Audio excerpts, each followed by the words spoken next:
My new wife said, "I'm keeping my ex-husband's last name after we marry. It sounds better than yours." I nodded. Then I quietly returned the $20,000 wedding dress and booked a solo trip to Paris. What she found in her closet the next morning left her speechless. I'm standing in our kitchen, the one I renovated myself, pulling up linoleum tiles at midnight after 12-hour shifts because Maya said she dreamed of herringbone wood floors and she's looking at me like I've just asked her to donate a kidney. "I'm keeping my ex-husband's last name," she says again, slower this time, as if I'm hard of hearing. "After we marry, professionally and legally. Chen sounds better than Kowalski. It's cleaner, more elegant." The coffee maker gurgles behind her. It's one of those expensive Italian ones she insisted we needed, the kind that costs more than my first car. Steam rises between us like a wall. I nod. That's all I do. Just nod. Because what do you say when the woman you're supposed to marry in 43 days tells you she'd rather keep her ex-husband's name than take yours? What's the appropriate response when someone looks you in the eye and says your family name, the one your grandfather carried through Ellis Island, the one your father wore on his police badge for 30 years, the one that's carved on tombstones in 3 states, sounds worse than the surname of the man she divorced for, and I quote, "emotional unavailability and chronic dismissiveness"? You nod. You stay calm. You remember that revenge isn't a explosion. It's a carefully documented audit. "Okay," I say quietly. Maya blinks. She was expecting a fight. I can see it in the way her shoulders are already squared, in how her fingers drum against the marble countertop. Another upgrade she needed. Brazilian stone. $8,000 installed. She's ready to defend her position with logic and statistics and probably a TED Talk she watched about professional branding. "Okay?" she repeats, suspicious now. "If that's what you want." I take a sip of my coffee. It's bitter. I forgot sugar. Your name, your choice. Her eyes narrow. Maya has a law degree from Columbia and 7 years of litigation experience. She knows when someone's folding too easily. But she also has a wedding to plan, and I'm apparently being cooperative for once, so she takes the win. "I'm glad you understand," she says, and there's this edge of relief in her voice that makes my chest tight. Chen is established. I have publications under it, a reputation. Changing it would be confusing for clients. She kept Chen for 3 years after the divorce. 3 years. But sure, it's about client confusion. I nod again. I'm getting good at nodding. "I need to head out," I say, rinsing my mug in the sink. The water runs hot over my hands. Early meeting. It's Saturday. Emergency consultation. The Hoffman account. The lie comes smooth because it's based in truth. There is a Hoffman account. There's always a Hoffman account when you're a financial consultant who specializes in high net worth divorce planning. The irony isn't lost on me. Maya's already back on her phone, scrolling through what I assume are more wedding details. She's been obsessed with the wedding for months, not the marriage, mind you, the wedding. The 4-hour event that will cost more than most people's annual salary. I grab my keys from the hook by the door. They jingle, a small sound in the big silence between us. "Oh," Maya calls out, not looking up. "Can you pick up my dress from Kleinfeld's today? They called yesterday. Final alterations are done." The dress. The $20,000 dress that she saw in a bridal magazine and had to have. The one I put on my personal credit card because she maxed out our joint account on flowers. Peonies. They had to be peonies. Specifically, Sarah Bernhardt peonies, flown in from a specialty farm in Oregon. "Sure," I say. "You're the best," she murmurs, still scrolling.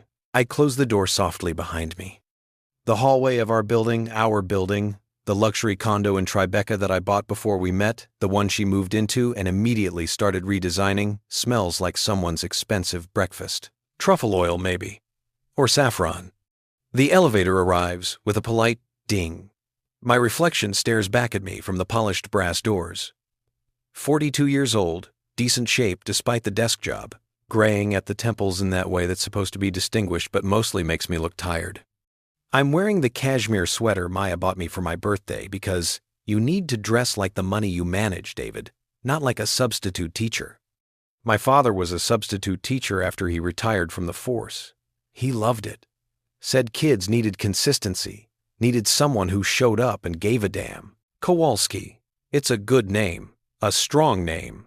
The elevator descends smoothly. 43 floors. I count every one. By the time I reach the lobby, I've made my first decision. Kleinfeld's is in Chelsea, tucked between boutiques that sell $300 candles and restaurants where the waiters introduce themselves with their pronouns and aspirations. The kind of neighborhood where everyone looks like they're about to be photographed for a lifestyle blog. I've been here twice before, once when Maya found her dress and cried happy tears that I now suspect were mostly about the price tag. Once for her first fitting when they pinned and tucked and adjusted while she stood on a platform like a princess and I sat in a velvet chair like an ATM with feelings. Today, I'm alone. The sales associate Clarissa, her name tag reads, but she introduces herself as your bridal consultant and style liaison, recognizes me immediately. Mr. Kowalski, here for Mrs. Chen's gown? Mrs. Chen, not future Mrs. Kowalski. The staff already knows. Actually, I say, and my voice is steady, calm, the same tone I use when I'm explaining to clients that yes, their spouse really did hide $2 million in offshore accounts. I need to discuss the purchase. Clarissa's smile doesn't waver, but something shifts in her eyes. She's seen this before. Cold feet, canceled weddings, returned dreams. Of course. Let's step into a consultation room. The consultation room is all soft lighting and champagne-colored furniture. There's a box of tissues on the side table. Very thoughtful. I don't sit. I need to return the dress, I say. I see. Clarissa folds her hands. She's professional, kind even. May I ask if there's an issue with the alterations? We stand behind our work, and if there's anything, the dress is perfect. I interrupt gently. This isn't about the dress. She nods slowly. Understanding blooms across her face. Would you like me to process the return now, or would you prefer to discuss this with your fiancé present? It's a good question, a fair question. The dress is in Maya's name after all. But the payment? That's all me. $20,000 on my Chase Sapphire Reserve. I have the receipt. I have the card. I have the purchasing power. And I have the email from Kleinfeld's policy page pulled up on my phone. Returns accepted within 60 days of purchase with original receipt. Store credit or refund to original payment method. We're at day 47. Now, please, I say. Clarissa doesn't argue. Maybe she's seen enough broken engagements to know that the person standing in front of her has made up their mind. Maybe she just wants to avoid a scene.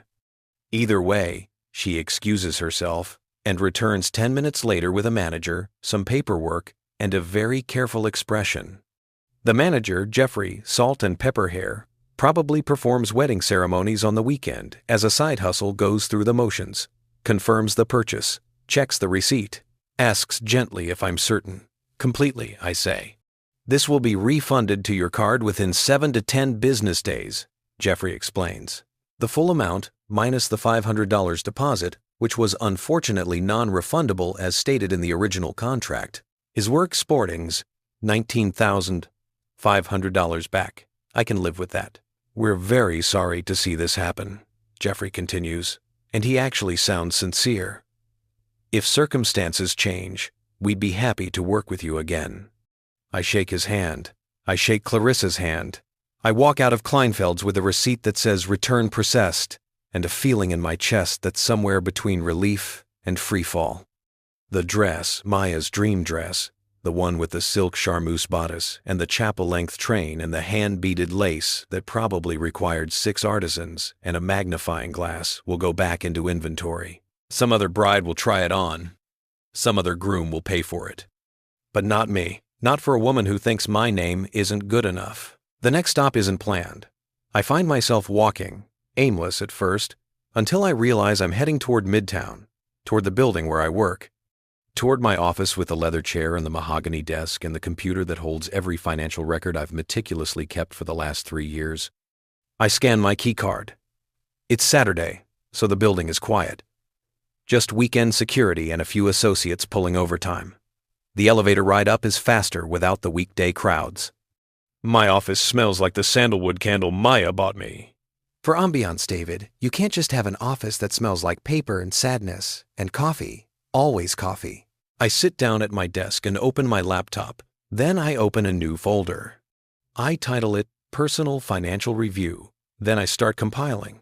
Every receipt, every transaction, every payment I've made since Maya and I moved in together 2 years ago. The apartment she redecorated. The furniture she insisted we needed. The art she bought from a gallery in Soho. The weekend trips to vineyards in Napa. The standing reservation at her favorite omakase restaurant, where dinner for two costs $800 before drinks. The numbers stack up like evidence in a trial. I'm good at this. It's literally what I do for a living. Forensic financial analysis for divorce attorneys. I find the hidden assets. I track the spending patterns. I build airtight cases that show exactly who contributed what to the marital estate. We're not married yet, but we've been living like we are, and the records don't lie. In 24 months, I've spent $247,000 on our shared life. That includes rent, which I paid in full until she moved in. Then she contributed $1,000 a month to my $8,500. Renovations, furniture, her car lease, vacations, the engagement ring, wedding deposits, and countless dinners, flowers, gifts, and spontaneous purchases that she wanted and I provided. Maya's contributions, approximately $38,000, mostly in rent supplements and the occasional grocery run. I sit back in my chair. The leather creaks. $209,000 difference. I'm not angry. That's the strange part. I'm not even surprised. I'm just clear, like someone turned on a light in a room I'd been stumbling through in the dark.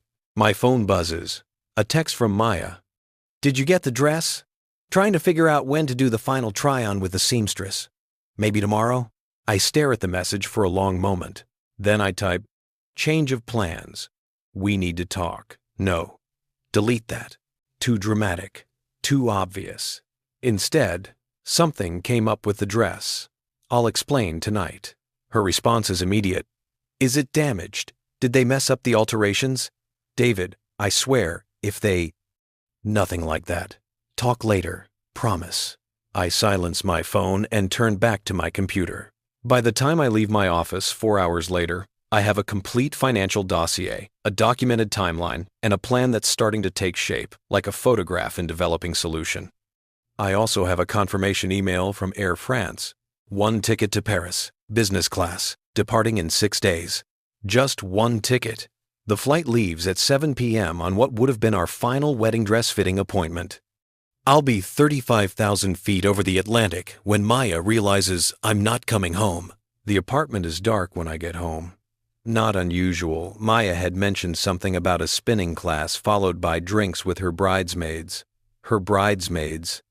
7 women who barely tolerate each other, but who all agreed to wear $400 dresses in a shade. Maya calls blush, and I call millennial pink. I paid for those dresses too. A gift, Maya said. Traditional for the groom to contribute to the bridal party expenses. I didn't know that was traditional. But I also didn't know a lot of things 3 years ago. I flip on the kitchen lights. Everything gleams back at me. The marble, the Italian appliances, the custom cabinetry. I installed myself because Maya wanted authentic craftsmanship. Not some contractor's half-assed work. I spent 6 weekends building those cabinets, measured twice, cut once. My father's voice in my head the whole time. He would have loved this kitchen. He would have hated why I built it. I pour myself 2 fingers of the Macallan 18 that Maya bought me for Christmas, $350 a bottle. But she said I deserved to drink what the partners drink, and I stand at the window overlooking the city. Saturday night in New York. Millions of people out there living their lives, making their choices. Some of them good, some terrible. All of them thinking they're doing the right thing. My phone buzzes. Running late. Steph is having a crisis about her toast. She thinks it's not funny enough. I'll be home by 11. Did you eat? I did not eat.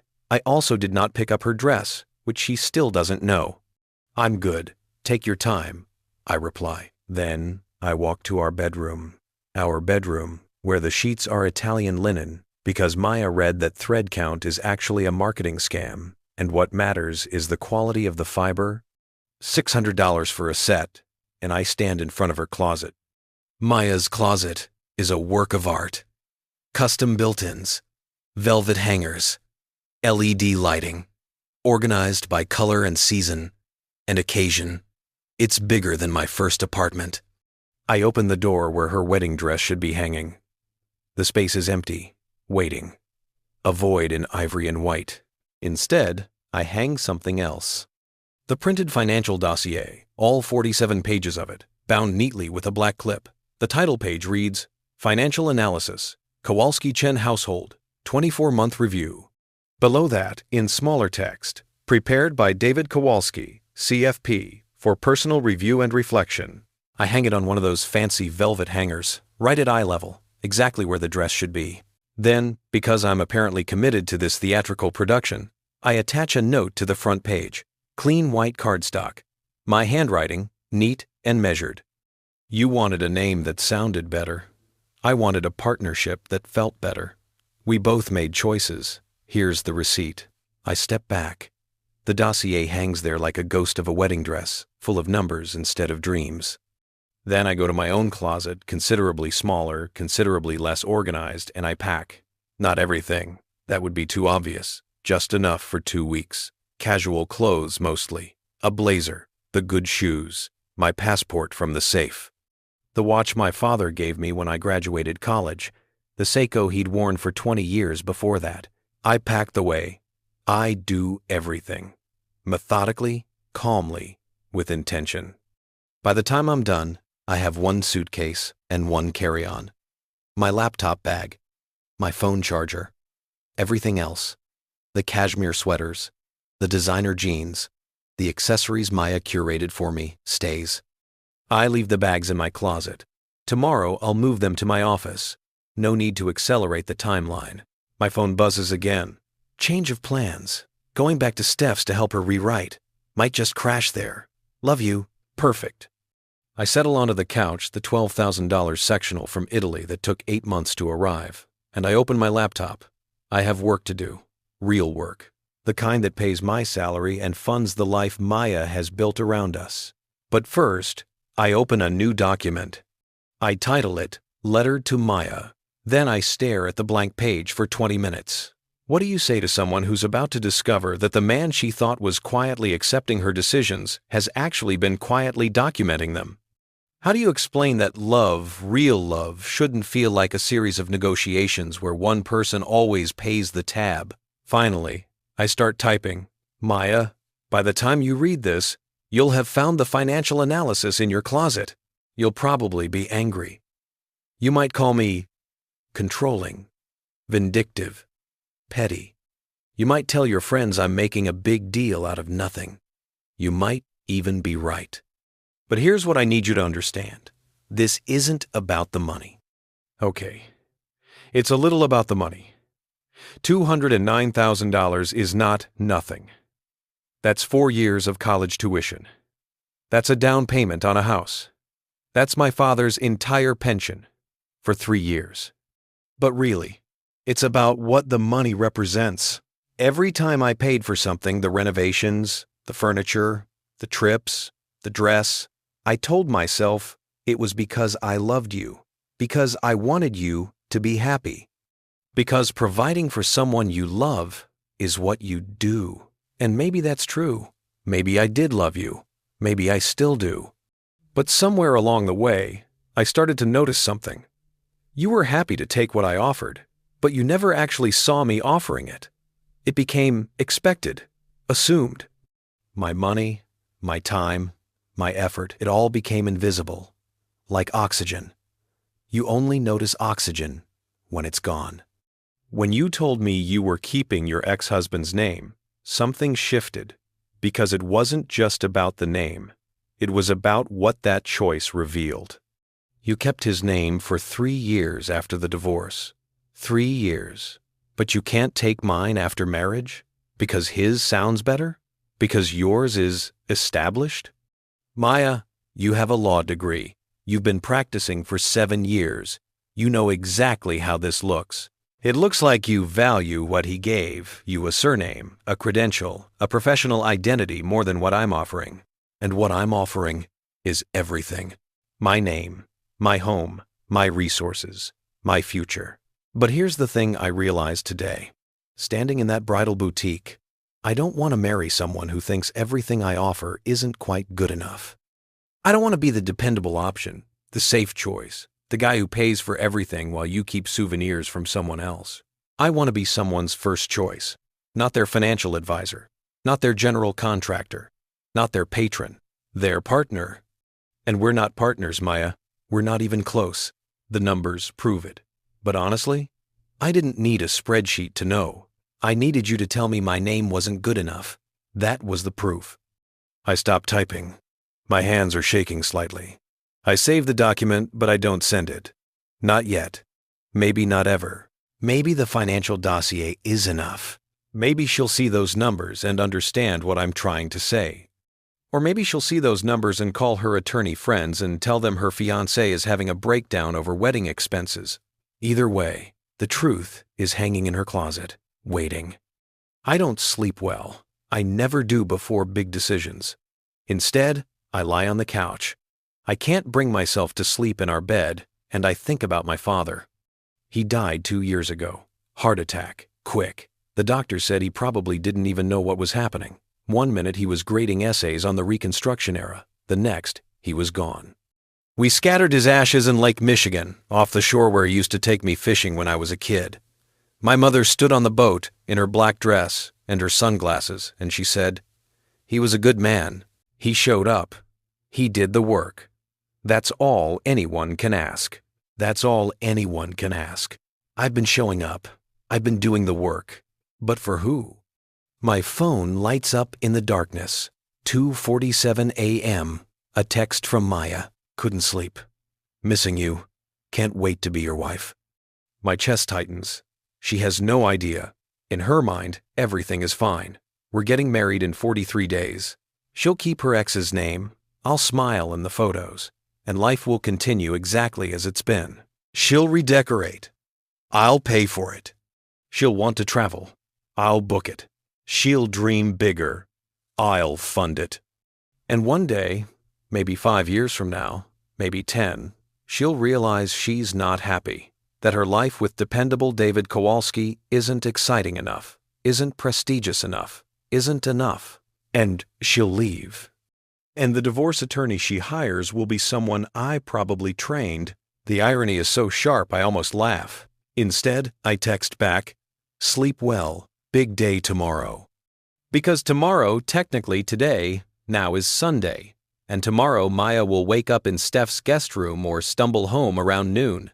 And eventually, she'll go to her closet to check on her dress. And she'll find what I left instead. I close my eyes. Outside, the city hums.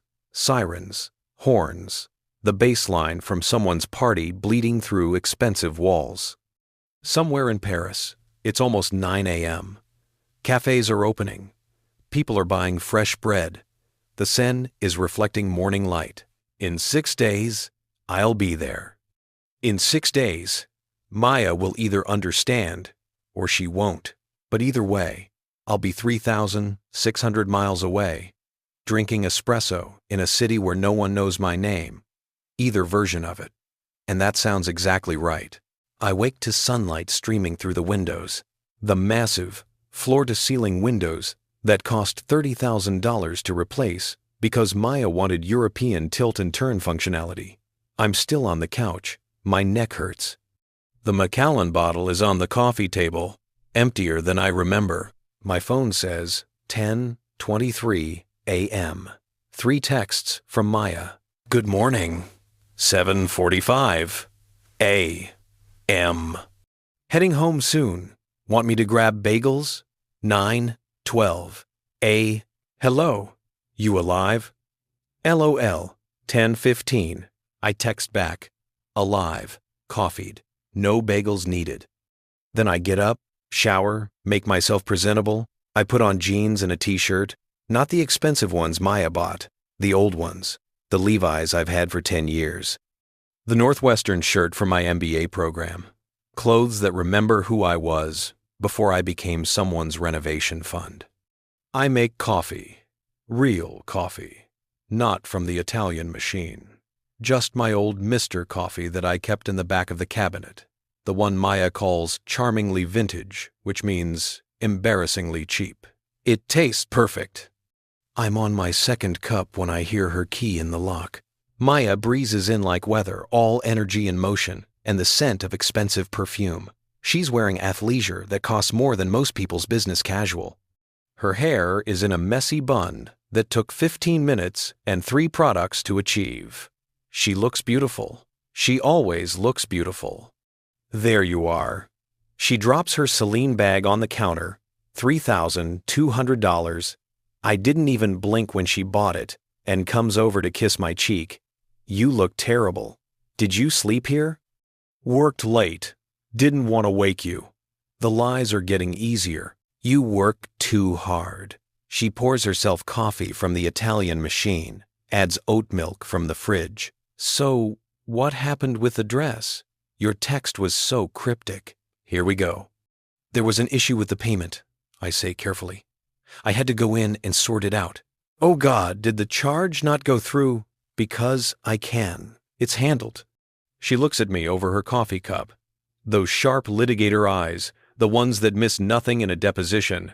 You're being weird. Long week. It's Sunday. Long weekend then. She studies me for another moment, then shrugs. Well, I need to check on the dress anyway. The wedding is in 6 weeks, and I still need to... 43 days, I correct. Right, 43 days. She smiles. You're counting. That's sweet. She heads toward the bedroom, still talking. Steph's toast is a disaster, by the way. She tried to make it funny, but it just comes off mean, like she's roasting me instead of celebrating us. I told her to start over. She was not happy. Her voice trails off. I hear the closet door open. Then, silence. Long, heavy silence that fills the apartment like water. I stay in the kitchen. I sip my coffee. I wait. David? Her voice is different now. Careful, confused. David, can you come here? I walk to the bedroom slowly, each step measured. When I reach the doorway, Maya is standing in front of her closet, holding the dossier in both hands like it might explode. She's read the note. Her face is a composition in disbelief. What is this? Exactly what it says. Financial analysis. Of us?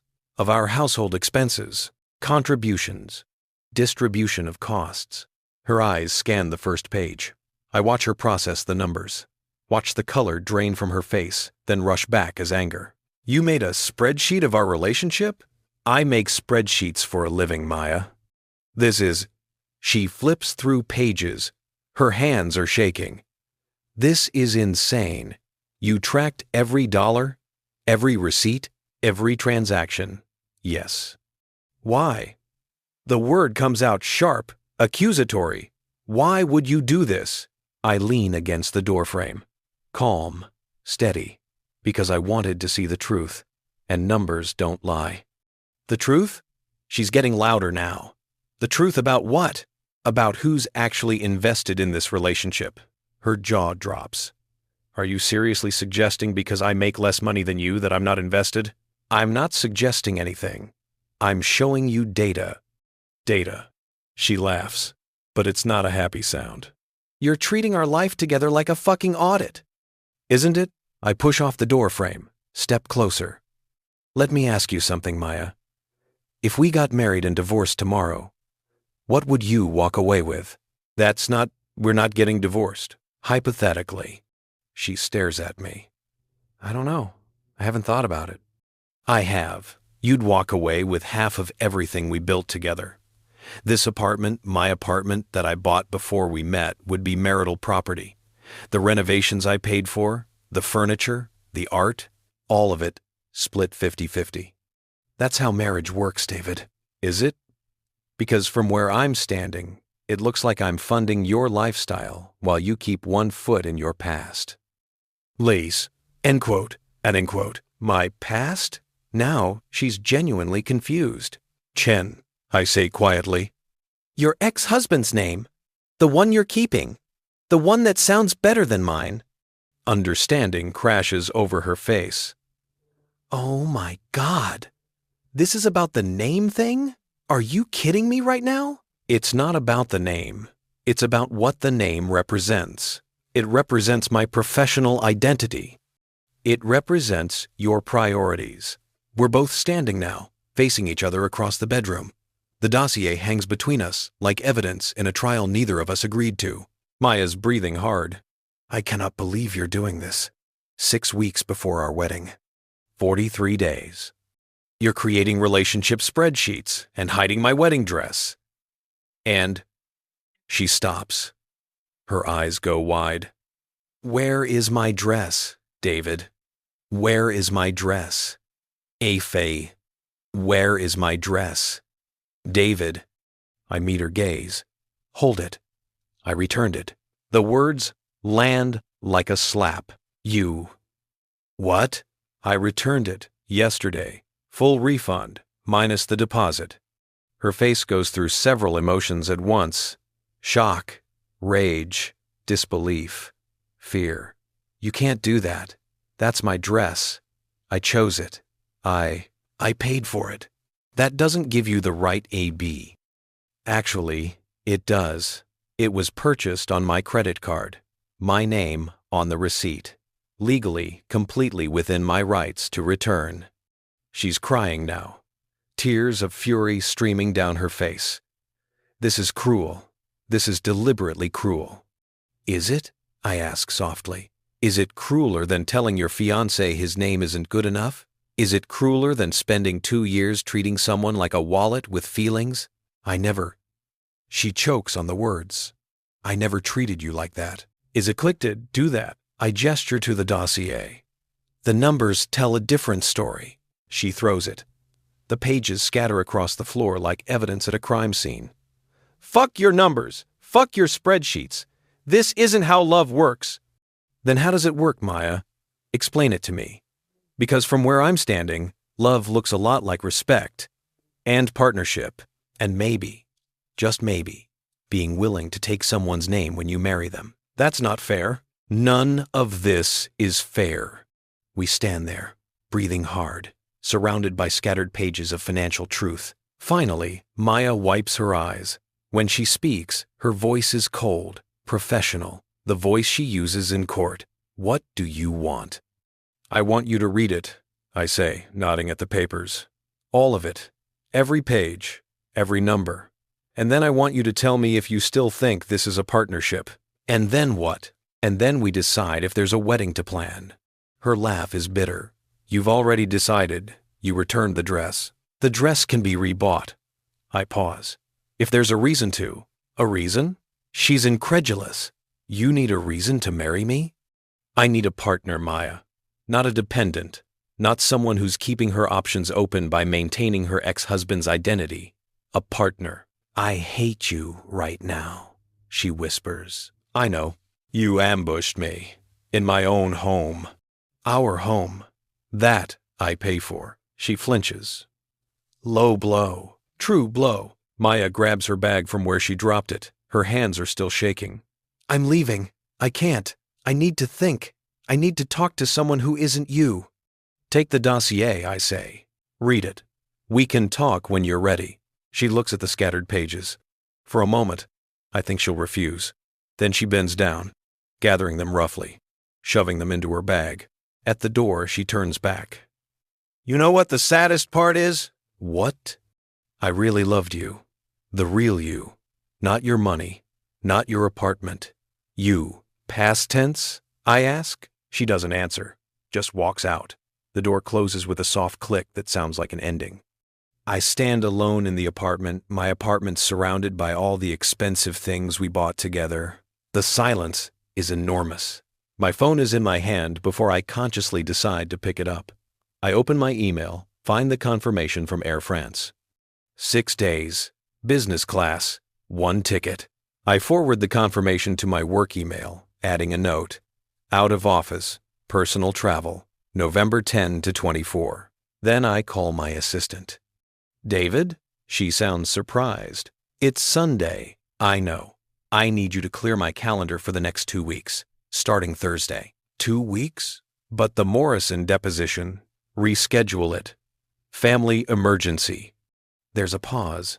Is everything okay? It will be, I say. And somewhere, in a part of my brain that handles hope and fear in equal measure, I believe it. The next 3 days pass in a strange kind of stasis. Maya doesn't come home. She doesn't call. She sends exactly 2 texts. Monday, 11:47 p.m. Staying at Steph's. Need space. Wednesday, 2:33 p.m. I read it. All of it. We need to talk.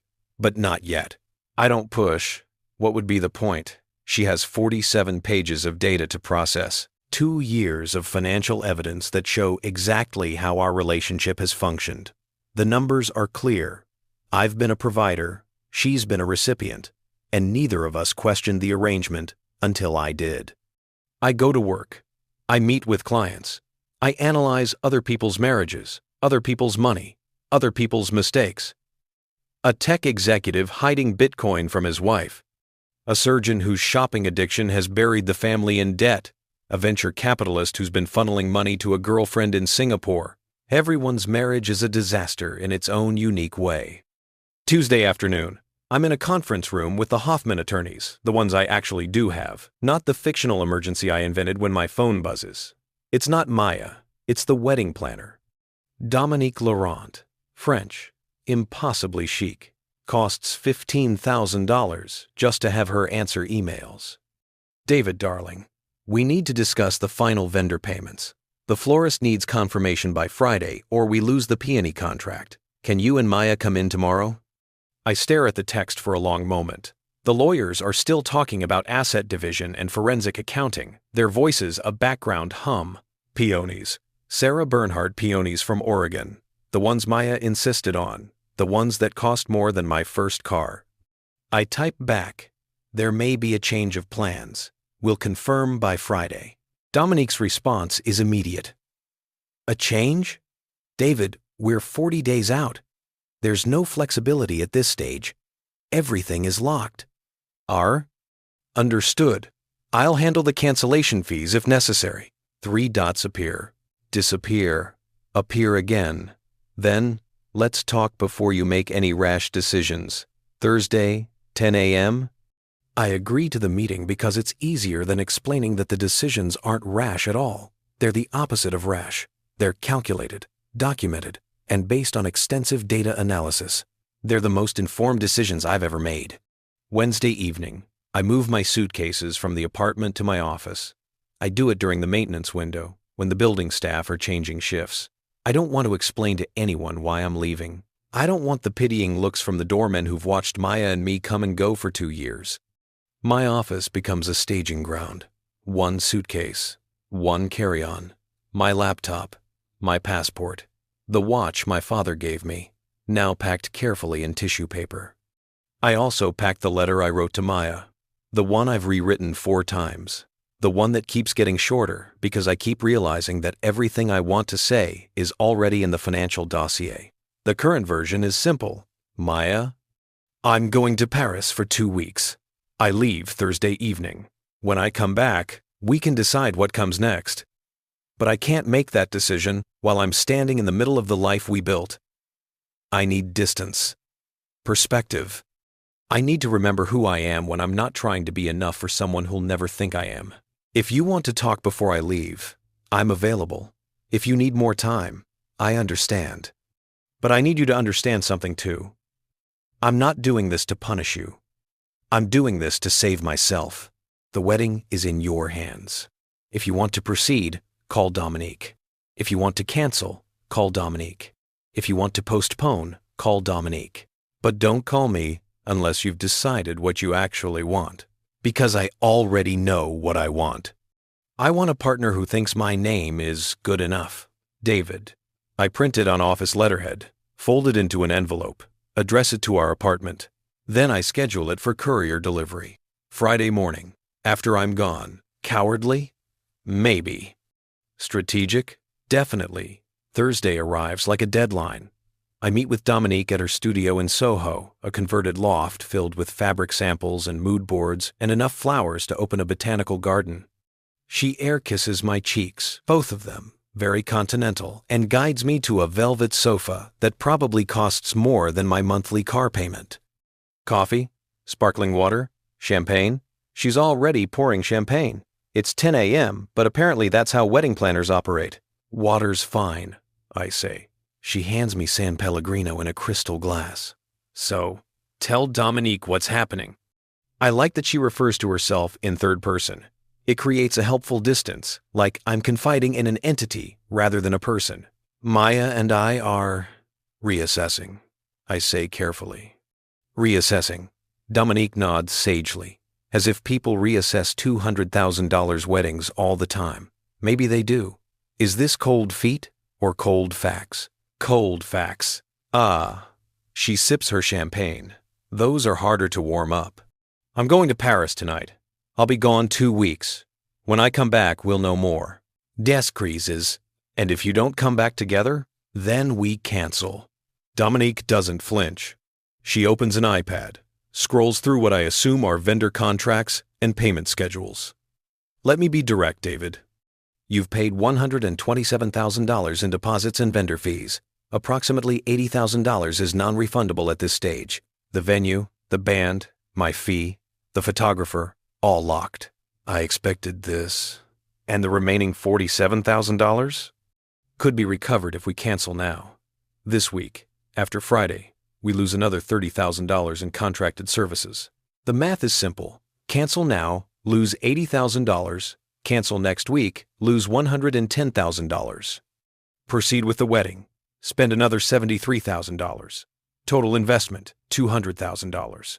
For a marriage to someone who won't take my name, what would you do? I ask. If you were me? Dominique sets down her champagne, leans forward. I've planned 347 weddings.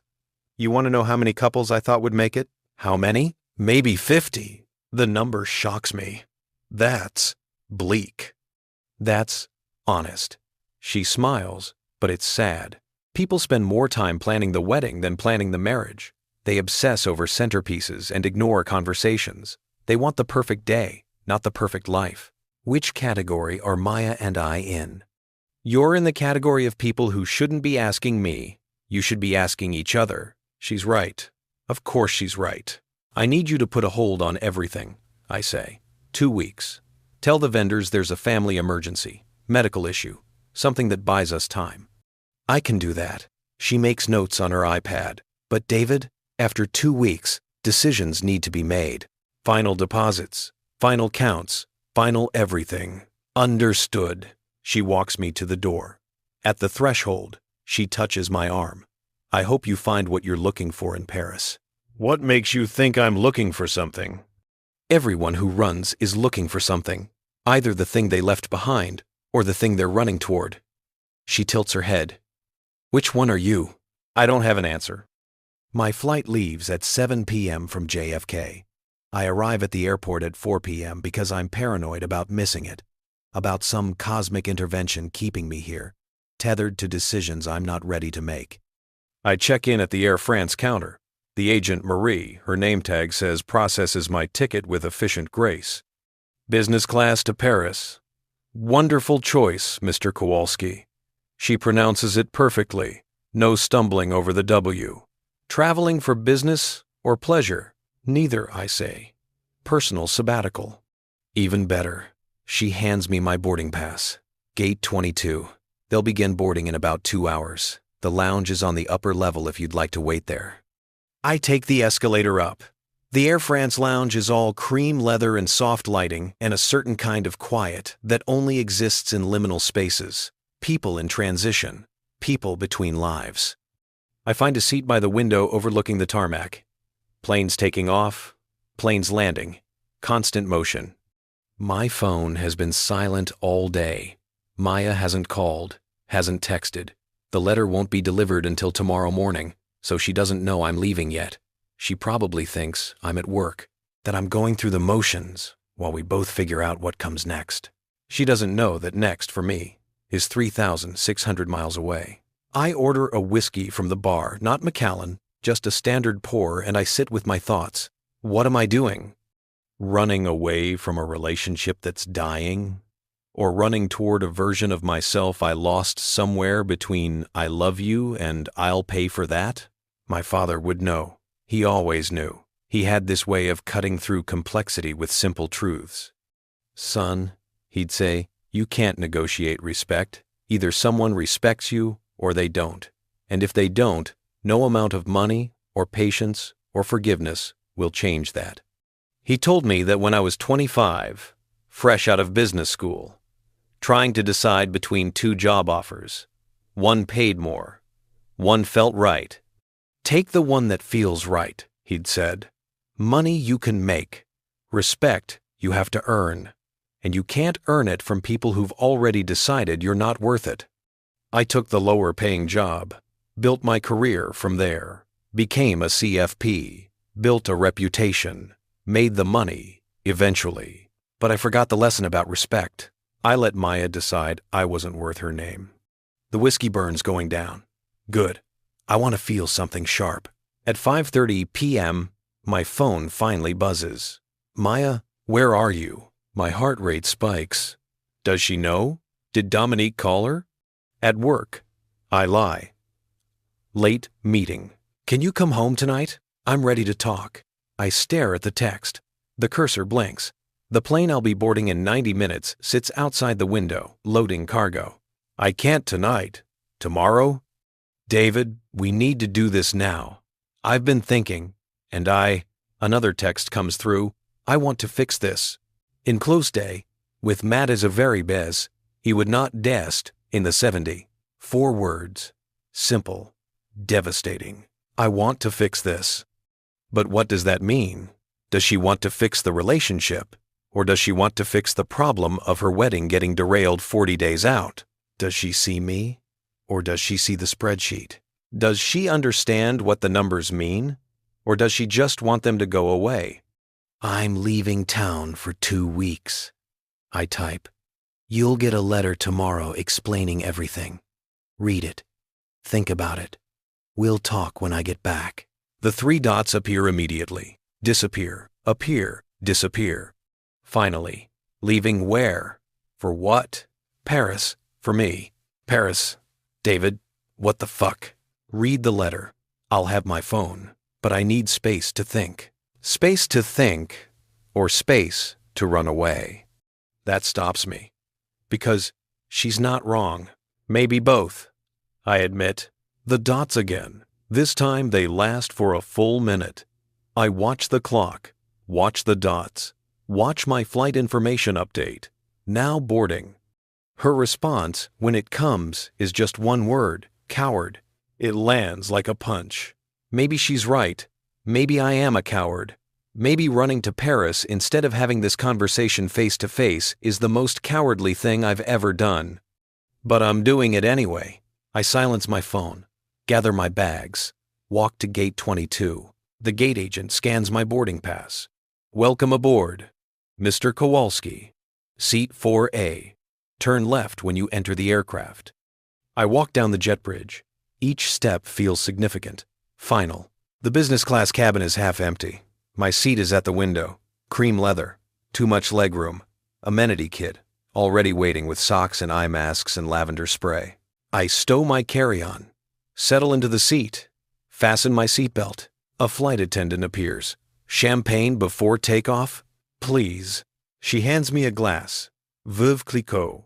The bubbles rise like tiny prayers. More passengers board. A businessman in a Brioni suit. A woman in Chanel. People for whom business class is just another Thursday. My phone buzzes one more time. I promised myself I wouldn't look. I look anyway. If you get on that plane, don't bother coming back. I turn off my phone. The cabin door closes with a hydraulic hiss. The captain's voice comes through the speaker. Ladies and gentlemen, welcome aboard Air France Flight 007 to Paris Charles de Gaulle. Flight time today will be approximately 7 hours and 15 minutes. 7 hours and 15 minutes until I'm someone else. Someone in a different time zone, a different headspace, a different life. The plane pushes back from the gate. I watch through the window as JFK falls away. The terminal, the city, the life I'm leaving behind, at least temporarily. The engines spool up. We taxi toward the runway. I take a sip of champagne. It tastes like freedom and fear in equal measure. The plane turns, accelerates. The nose lifts. New York drops away beneath us. And I realize, somewhere over the Atlantic, that I haven't thought about the money in hours. I've only thought about the name, Kowalski, my name, the one my grandfather carried through immigration, the one my father wore with pride, the one I offered to someone who thought it wasn't good enough. The flight attendant returns. Dinner service will begin shortly. In the meantime, can I get you anything? Actually, I say, do you have a pen and paper? She brings me Air France stationery, cream-colored, embossed. I start writing. Not to Maya. Not a letter or explanation or justification. Just a list. A simple list. Things I want. 1. A partner who respects my name. 2. A relationship where contribution isn't measured in dollars.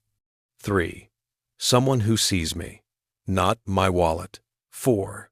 A marriage that feels like partnership, not patronage. 5. To stop apologizing for having standards. 6. To remember what it feels like to be chosen, not settled for. 7. To understand that walking away isn't quitting, it's refusing to accept less than I deserve. I fold the paper, tuck it into my jacket pocket. Outside the window, the sun is setting over the Atlantic, orange and pink and purple, like the sky is on fire. Somewhere below, Maya is reading my text, maybe crying, maybe furious, maybe calling her friends, her lawyers, her bridesmaids, maybe planning how to cancel a wedding, or maybe planning how to save one. But that's not my problem right now.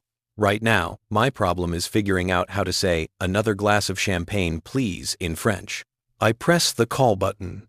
The flight attendant appears. Oui, monsieur? Encore du champagne, s'il vous plaît, I say, my accent terrible, but my intention clear. She smiles. Bien sûr. The champagne arrives. I raise the glass, to no one in particular. À la santé, I whisper to my reflection in the window.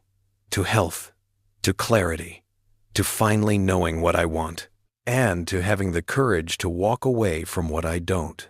The plane climbs higher. Paris waits ahead. And whatever comes next, whatever Maya decides, whatever I decide, whatever this all means, at least I'll face it knowing I chose myself first. Finally, the letter arrives at 9:47 a.m. I know this because Maya texts me the exact timestamp, along with a photo of the envelope on our kitchen counter, my kitchen counter, the marble catching morning light like it's mocking me. Received. Reading now. This is fucked up, David. I'm sitting in a cafe in the Marais when the text comes through. It's called Café des Musées, a corner spot I found by walking aimlessly after checking into my hotel at 7 a.m., jet-lagged and disoriented, and possibly making the biggest mistake of my life. The coffee here is perfect. Small. Strong. Bitter in a way that feels honest. I don't respond to Maya's text. What would I say? Sorry for being fucked up? You're welcome for the clarity? Instead, I order a croissant and I watch Paris wake up around me. Business people in scarves, students with backpacks, a woman walking 3 small dogs, each one wearing a different colored sweater. No one here knows me. No one knows I'm supposed to be getting married in 39 days. No one knows I just torched my relationship via courier service and international flight. It's the most anonymous I've felt in years. My phone buzzes again. Maya, you tracked every coffee, every dinner, every grocery run? You made a chart of who bought toilet paper? This is insane. You know that, right? This is actual insanity. I silence my phone and take another sip of coffee. A man at the next table is reading Le Monde. He's maybe 70, wearing a wool jacket and a wedding ring that looks like it's been there for decades. He catches me looking and nods slightly, the universal gesture of café solidarity. I wonder if he's ever made a spreadsheet of his marriage. I wonder if his wife kept her ex-husband's name. I wonder if I'm going to spend the next 2 weeks wondering about strangers' marriages to avoid thinking about my own. The hotel is in Saint-Germain-des-Prés, a boutique place called L'Hôtel, ironically minimalist name for a property that's anything but minimal. My room junior suite, because I apparently can't stop spending money even when I'm having a financial crisis about spending money, has exposed beams, a clawfoot tub, and windows that overlook Rue des Beaux-Arts. It costs €800 per night. I paid for 2 weeks up front, €11,200. The irony is not lost on me. I'm in Paris, alone, spending money I accused Maya of spending frivolously, trying to prove a point about fiscal responsibility. My therapist would have a field day with this, if I had a therapist, which I don't, because Maya said therapy was something people do when they're not self-aware enough to solve their own problems. I unpack slowly, hang my clothes in the armoire, place my father's watch on the nightstand, set up my laptop on the small desk by the window. Then I sit on the bed, a actual bed, firm and perfect and mine alone, and I finally let myself feel it. The fear, the relief, the absolute terror of not knowing what happens next. My phone is buzzing constantly now. I've muted it, but I can see the screen lighting up. Maya's calling, texting, probably cycling through anger, bargaining, and more anger. I should answer. I should at least acknowledge her, but I don't. Instead, I open my laptop and I check my email. 47 unread messages, work stuff mostly, a few from vendors. The caterer needs final headcount. The band wants to confirm the playlist. The photographer needs the shot list. And one from Dominique. David, Maya called me. She's quite upset. I've told all vendors we're on medical hold. 2 weeks, as you requested. But I need to know, are you okay? I stare at that last question. Are you okay? I type back, I will be. Then I close the laptop, and I do something I haven't done in 3 years. I take a nap in the middle of the day, without setting an alarm, without checking my phone, without worrying about what I'm missing. I sleep for 4 hours. When I wake up, it's dark outside. The street lamps are on. Somewhere below, someone's playing saxophone, real street music, not the polished kind, just raw notes floating up through the November air. My phone shows 23 missed calls, 15 texts, 3 voicemails. I listen to the voicemails on speaker while I brush my teeth. Voicemail 1, 11:32 a.m. Paris time. David, it's me. I read your letter. I read the whole fucking dossier again. We need to talk. Call me back. Her voice is tight. Controlled. The lawyer voice. Voicemail 2, 2:47 p.m. Okay, I get it. You're mad. You wanted to make a point. Point made. But you can't just leave the country before our wedding and expect me to just call me back. Please. Less controlled now. I can hear traffic in the background. She's outside somewhere. Voicemail 3, 6:15 p.m. Fine, don't call. But you should know that Steph thinks you're emotionally abusive. That tracking expenses is financial manipulation. That I should call off the wedding and probably get a restraining order. I defended you. I told her you're not abusive. You're just a long pause. I don't even know what you are anymore. Call me when you remember who you used to be. I spit toothpaste into the sink, rinse my mouth, look at myself in the mirror. Emotionally abusive. Financial manipulation. The words sit in my chest like stones. Is that what this is? Have I become the villain in my own story? I think about the spreadsheet, the meticulous tracking, the receipts I saved, the transactions I logged. From Maya's perspective, from Steph's perspective, from anyone's perspective who hasn't been living in our financial dynamic, it probably does look obsessive, controlling. But here's what they don't see. I didn't start tracking to control Maya.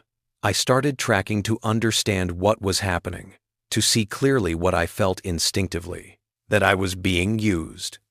Not maliciously, maybe, not intentionally, but used nonetheless. Maya didn't see a partner when she looked at me.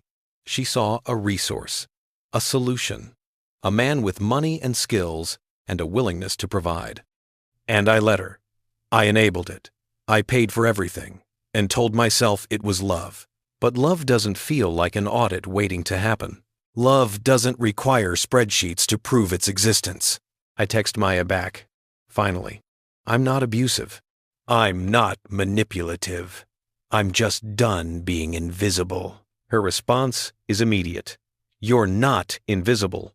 You're in Paris. Exactly. What does that even mean? It means I had to leave the country to get your attention. 3 dots. They pulse for a long time. Then, that's not fair. None of this is fair. That's the point. So what now? You stay in Paris and I cancel the wedding? You do whatever you need to do. I'm not making this decision for you. You already made it. By leaving. She's not wrong. By getting on that plane, by returning the dress, by writing that letter, I already made my choice. I'm just giving her the illusion of agency. Or maybe I'm genuinely giving her a choice. Maybe I'm saying, if you want this marriage, you have to want ME. Not my apartment, not my income, not my willingness to fund your vision of the perfect life. Just me, David Kowalski, the man whose name isn't good enough. 2 weeks, I text. Take 2 weeks. Think about what you actually want, not what looks good, not what's convenient, what you actually want. I want you to come home. Do you want me? Or do you want the wedding? No response. I wait 5 minutes. 10, 15, nothing. I pocket my phone and I leave the hotel. Paris at night is a different creature than Paris during the day. The city transforms softer, warmer, more forgiving. I walk without direction. Down Boulevard Saint-Germain, past bookstores and wine bars and galleries showing art I don't understand but find beautiful anyway. I end up at the Seine. The river is dark and smooth, reflecting city lights like a mirror. Bateaux mouchés drift past, full of tourists taking dinner cruises, seeing the city from the water. I lean against the stone wall, and I watch the boats go by. A couple walks past me, wrapped around each other, speaking rapid French, punctuated by laughter. They're young, mid-20s maybe, and completely absorbed in each other. The way they move together, synchronized without trying, makes my chest ache.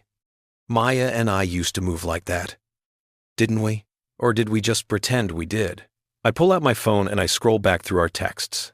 Months of them. Years. Looking for evidence of what? Love?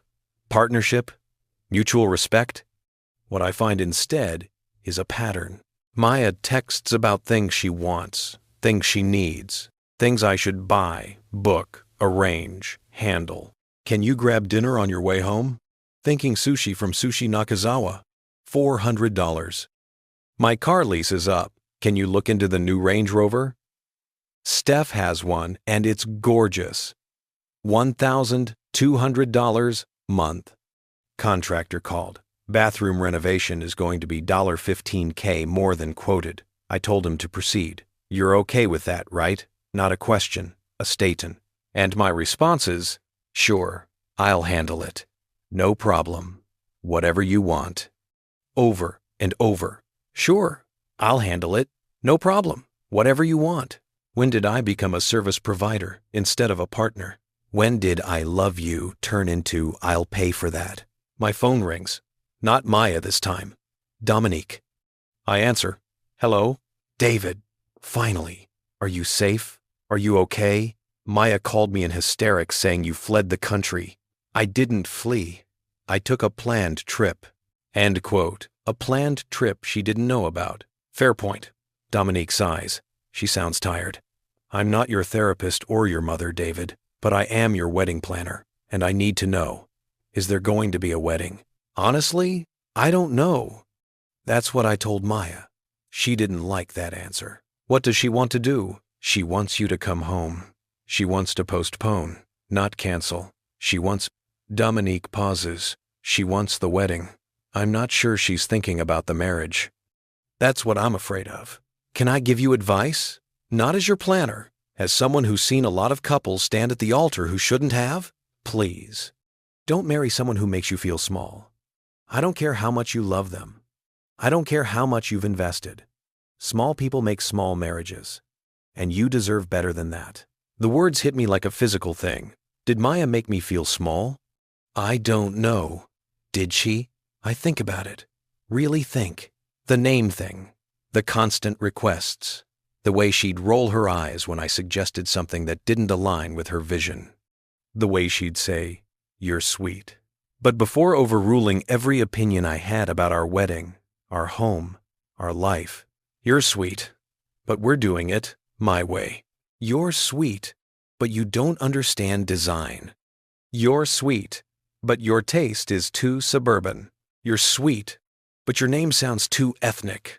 She never said that last part out loud, but it was there, in the way she wrinkled her nose, in the way she said, "Chen just flows better." Yeah, I say finally. She made me feel small. End quote. Then don't marry her. It's not that simple. It really is. Everything else, the money, the deposits, the vendors, that's all just noise. The question is simple. Do you want to spend your life with someone who makes you feel small? No, then you have your answer. She hangs up before I can respond. I stand there by the Seine, phone in hand, watching boats full of happy tourists drift past. My phone buzzes. A text from my mother. She doesn't text often. She's 68 and still suspicious of smartphones, so when she does, it matters. "David, Maya called me. She's very upset. She says, 'You left? What's going on? Call me when you can. Love you.'" Great. Now Maya's calling my mother. I hit dial. Mom answers on the first ring. "David, where are you?" Maya said. "You're in Paris?" "Hi, Mom." "Yes, I'm in Paris." "Why?" Indequerit. I needed space to think. About the wedding? About everything. There's a pause. I can hear the TV in the background. Wheel of Fortune. She never misses it. "Your father used to do that," she says finally. Do what? Leave when he needed to think. Not Paris. Just, he'd go fishing. Drive up to Wisconsin. Spend a weekend in some cabin. Come back clearer. I didn't know that. Why did he need to leave? Because sometimes you can't see the truth when you're standing in the middle of it. Sometimes you need distance. Did you hate it when he left? At first. Then I realized he always came back better, more himself. And that was worth a few days of silence. I close my eyes. Mom, did you ever feel like Dad took you for granted? Oh, honey. Every marriage has moments where someone feels taken for granted. But your father, he always made sure I knew I mattered. Not just what I did for him, but who I was. Me. Helen. The woman he chose. Did he ever track your expenses in a spreadsheet? She laughs. No, but he did keep the checkbook. And I know he noticed when I went overboard at Marshall Fields. He just never made me feel bad about it. He'd just say, honey, maybe we save up for the next code instead of charging it. Maya thinks I'm financially controlling. Are you? I don't think so. I just wanted to see the truth.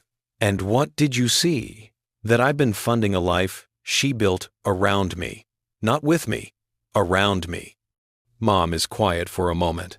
David, I'm going to tell you what I wish I'd told you before you proposed. That girl is beautiful and smart and accomplished, but she's not kind to you. She's not soft with you.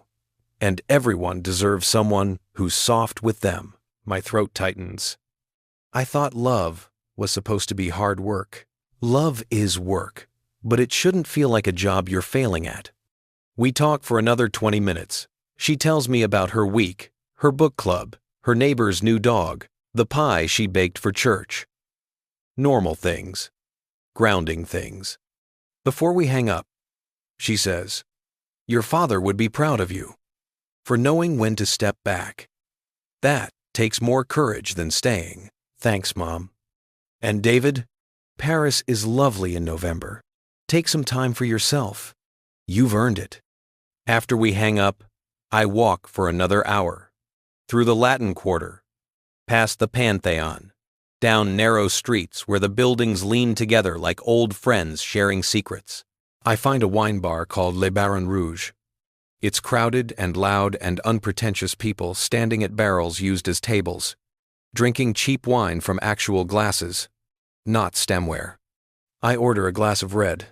The bartender doesn't ask what kind, just pours from an unmarked bottle. It tastes like earth and cherries, and absolutely nothing like the $200 bottles Maya insists we buy. It's perfect. I'm on my second glass when an American voice says, "Mind if I join you?" Everywhere else is packed. I look up. A woman, maybe 40, wearing a peacoat and carrying a worn leather bag. She has the look of someone who lives here, not a tourist. "Sure," I say. She orders wine red, no specification, and settles against the barrel across from me. "American?" she asks. "That obvious?"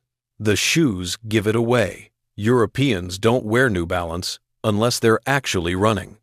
I look down at my sneakers. She's right. Guilty. "You? Originally. Chicago. Been here 12 years now. What brought you?" She smiles. "A man. Isn't that always the story? Followed him to Paris. Relationship ended.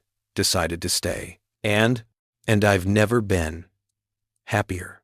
Turns out I didn't need the man. I just needed the excuse to leave." We talk for an hour. Her name is Rebecca. She teaches English at a language school, lives in the 11th arrondissement, has a cat named Sartre because he's judgmental and existential. She doesn't ask why I'm in Paris alone, doesn't pry, just shares space and wine and the easy conversation of strangers who'll never see each other again. When I finally check my phone, it's past midnight. 6 more texts from Maya.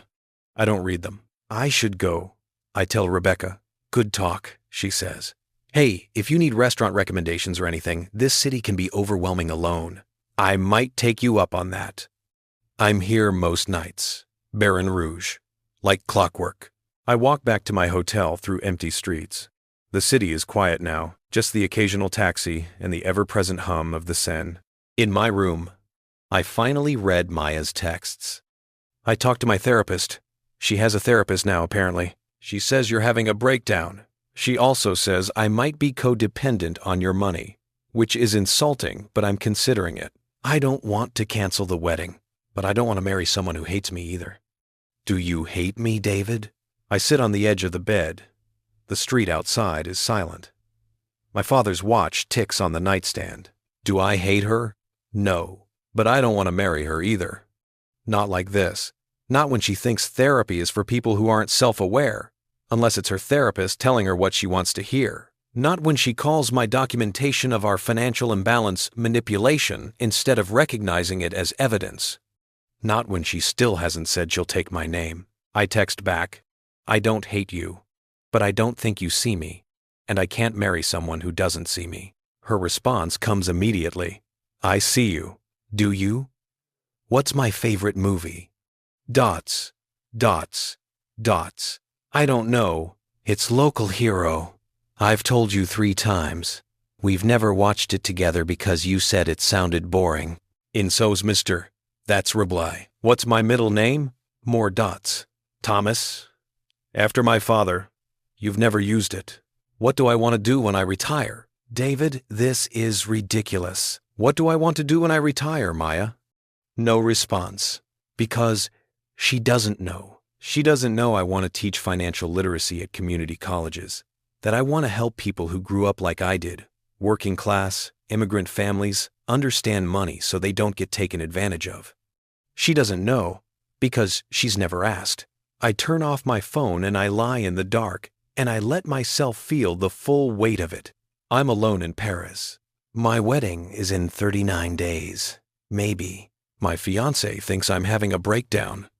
And for the first time in 3 years, I feel completely, perfectly clear. Tomorrow, I'll wake up and I'll have coffee at that cafe again. I'll walk through the Marais. Maybe I'll visit a museum. Maybe I'll just sit by the Seine and watch the boats. But tonight, I'll sleep in a bed where no one expects anything from me. Where my name Kowalski, too ethnic, not elegant enough, is just a name on a passport. Where I'm just David, and that's enough. Day 3 in Paris. I discover something revolutionary. I can eat breakfast alone without apologizing for it. The cafe, I've started thinking of it as my cafe, even though I have no claim to it, knows my order now. Un café et un croissant.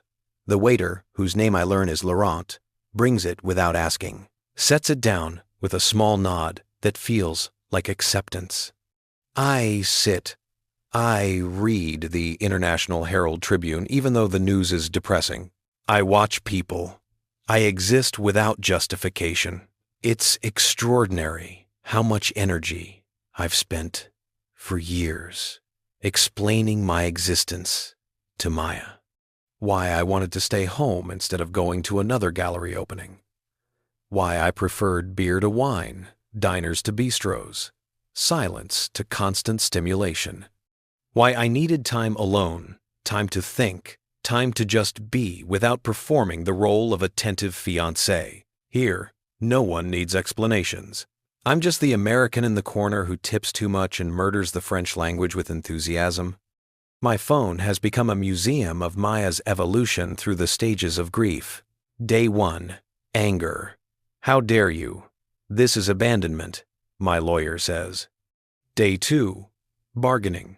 Come home and we'll talk. I'll compromise. We can postpone. Day 3, depression. I can't eat. I can't sleep. How could you do this to me? Day 4, more anger. Steph is right about you. You're a coward. I should have married Chen. That last one landed. Should have married Chen. Not should have stayed with Chen. Should have married him. So it was always about the marriage, not the man.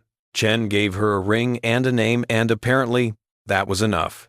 I gave her a ring and a life, and apparently that wasn't. I don't respond to most of the texts, just the ones that require actual information. The caterer needs final count by Friday.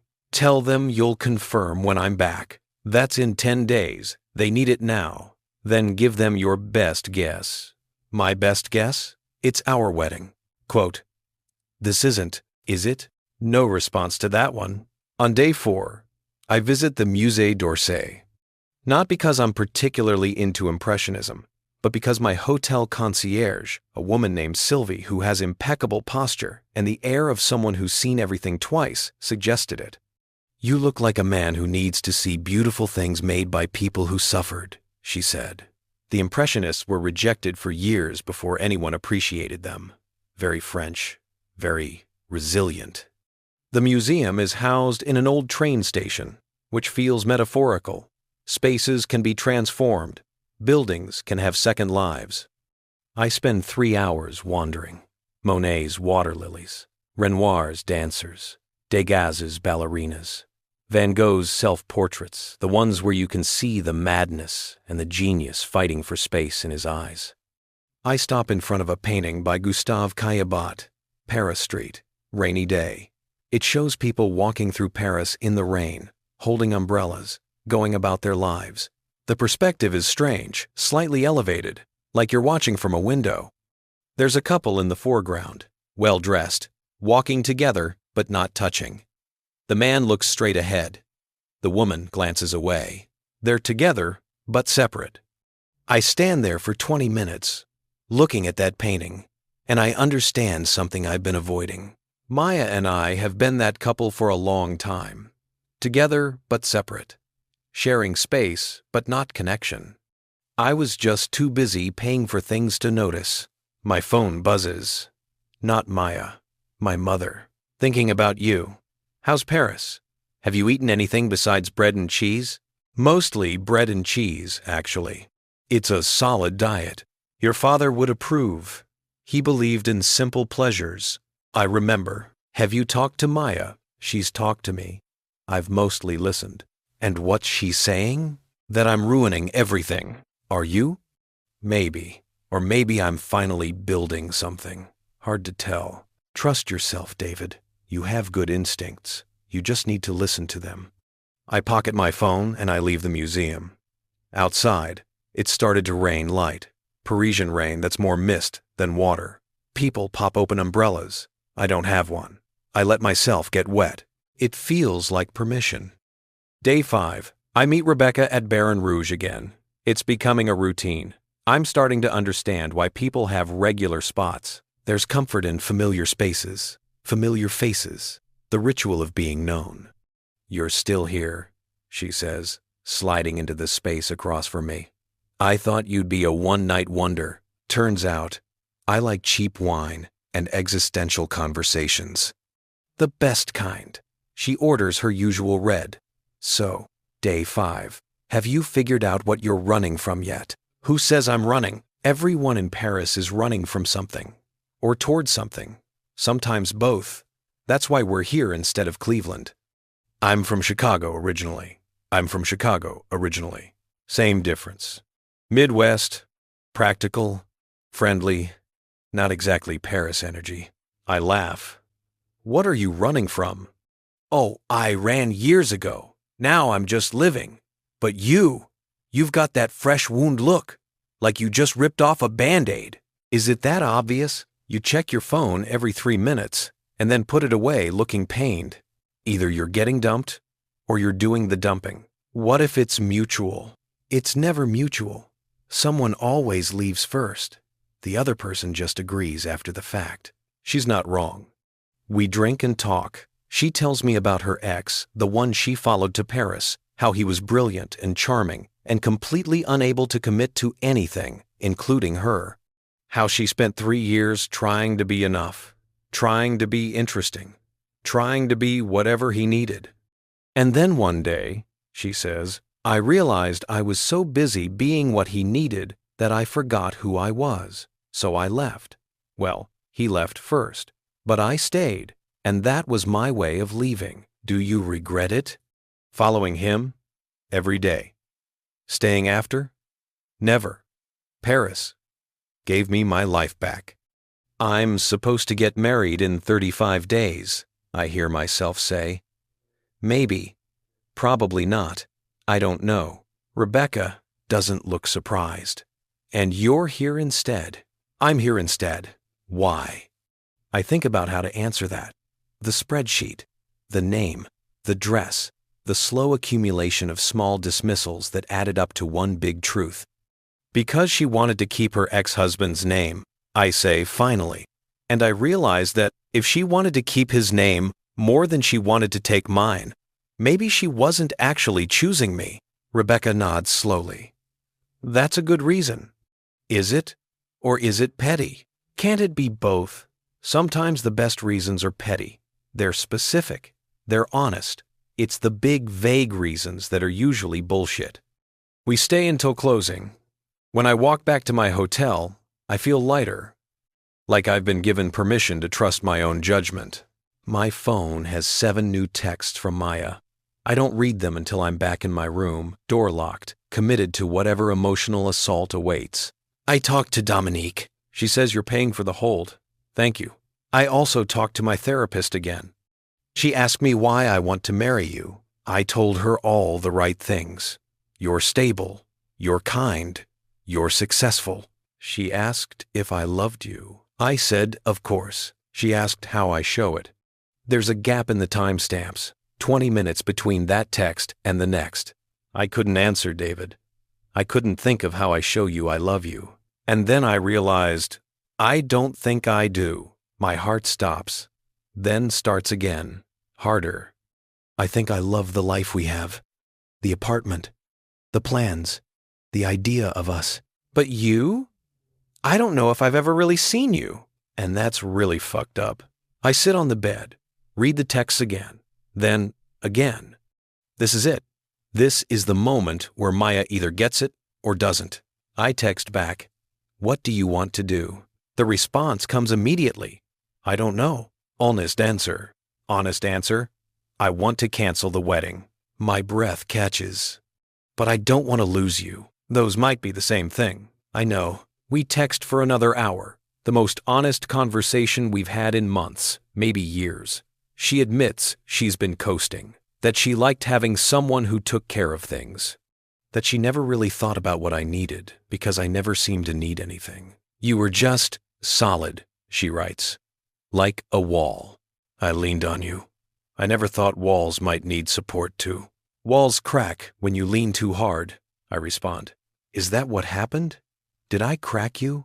You didn't crack me. You just made me see the cracks that were already there. By the time we stop texting, it's 2 a.m. in Paris, 8 p.m. in New York. We haven't solved anything, haven't decided anything, but we've been honest. And honestly, I think it's over. I think we both know it's over. We're just doing the slow work of admitting it. Day 6, I do something I haven't done in years. I buy myself something frivolous. There's a bookstore in the Latin Quarter called Shakespeare & Company. It's famous. Apparently Rebecca mentioned it. Sylvie the concierge mentioned it. Even Laurent the waiter mentioned it when I told him I needed something to do besides drink coffee and contemplate my failures. The store is chaos. Books stacked everywhere. Narrow aisles. A cat sleeping on a pile of Hemingway. People reading in corners, sprawled on benches, treating the place like a library. I find a small leather journal in the back. Handmade. Expensive. The kind of thing Maya would call performative stationery. I buy it anyway. Then I sit in the upstairs reading room. There's an actual reading room with typewriters and sleeping bags and a sign that says, "Be not inhospitable to strangers lest they be angels in disguise," and I start writing. Not to Maya, not a letter or explanation. Just thoughts, stream of consciousness, the truth I've been avoiding. I don't think I've been happy in 2 years. I think I convinced myself that providing was the same as loving. I think Maya convinced herself that accepting was the same as partnering. We built a beautiful life together, but we didn't build a partnership. And I don't know if you can have a marriage without a partnership. I don't know if you can love someone who doesn't see you. I don't know if I can keep being invisible just to keep the peace. My father taught me that men provide, that taking care of your family is what makes you a man.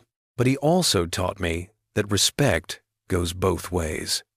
That love means seeing someone, really seeing them. Maya never saw me. She saw my utility, my resources, my willingness to say yes. But me? David? The man who likes old movies and dive bars and teaching kids about compound interest? She never saw that person because I never showed her. I was too busy being useful. I write for 2 hours, fill 30 pages. When I'm done, my hand aches and my chest feels lighter. A young woman sitting nearby, college age, American accent earlier when she was talking to a friend, leans over. Whatever you're working through, it looks intense. Divorce, I say. Then, pre-divorce. Divorce prevention. Maybe. Ah, she nods wisely, like she's been through this before, which is unlikely, given she can't be older than 22. My mom says the best way to know if you should marry someone is to imagine your worst day, like really worst, and then imagine who you want in the room with you. That's good advice. She got it from her therapist after her second divorce. I laugh. Actually laugh. How many divorces has she had? 3. But she says the third time's the charm. She's been married to Dennis for 8 years now, and they seem happy. What made Dennis different? She says he sees her, like really sees her, even the parts she doesn't like about herself, and he stays anyway. Sees her. There's that word again. The thing I've been circling for 6 days. The thing that's been missing. I text Maya. Question, do you see me? She responds an hour later. What kind of question is that? A simple one. Do you see me? Not what I provide. Not what I do. Me. David, do you see me? I'm looking at your photo right now. So, yes, that's not what I mean. Then I don't understand the question. And that right there, that's the answer. She doesn't understand the question because she's never thought about it. I'm a fixture in her life, a supporting character, the guy who makes things happen, but I'm not a person she sees. I text back, I think we should cancel the wedding. This time, the response takes 20 minutes. Okay, just that. Okay. Not, let's talk about this. Not, are you sure? Not, please don't. Just, okay. Like she's been waiting for permission to agree. I'll call Dominique, she adds. Start the cancellation process. I'll handle the financial side. Of course you will. That stings. But it's also true. Of course I will, because that's what I do. I handle things. I handle everything. And I'm tired of handling everything alone. That night, I meet Rebecca at Baron Rouge again. I must look different because she takes one look at me and says, "You did it." 2. Inbratted. Did what? Whatever you came here to do. You have the look of someone who just made a decision. I canceled my wedding. Congratulations. That's an odd response. Is it? You've been miserable since I met you. Now you look not happy. Exactly. But lighter. Like you put down something heavy. She's right. I do feel lighter. I also feel terrified and sad and relieved and completely unmoored. But lighter. Definitely lighter. So what now? Rebecca asks. You stay in Paris and become a romantic expat? Learn to paint? Have affairs with French intellectuals? I have 8 more days on my hotel reservation. After that, I go home. And then what? I have no idea. Good, she says. Not knowing is the best part. That's when anything's possible. We drink to that, to not knowing, to possibility, to the terrifying freedom of starting over. My phone buzzes. Dominique is sending the cancellation paperwork. She says we'll lose about $95,000 total. I know. I'll handle it. You always do. Maya, I need to ask you something. Okay. Did you ever love me? Really love me? The dots pulse for a long time. I watch them, my heart suspended. I loved who I thought you were, who I needed you to be. That's not the same thing. I know. I'm sorry. Me too. Me too. And, just like that, it's over. 3 years, 1 engagement, hundreds of thousands of dollars, countless hours of renovation and planning, and building a life together. Over. Ended via text message in a wine bar in Paris. I should feel worse. I should be devastated. Instead, I feel like I've been holding my breath for 3 years and I can finally exhale. You okay? Rebecca asks. I will be, I say, and I mean it. The last 4 days in Paris, I do all the tourist things I was supposed to do. I climb the Eiffel Tower, stand at the top while wind whips around me and the city spreads out below like a promise.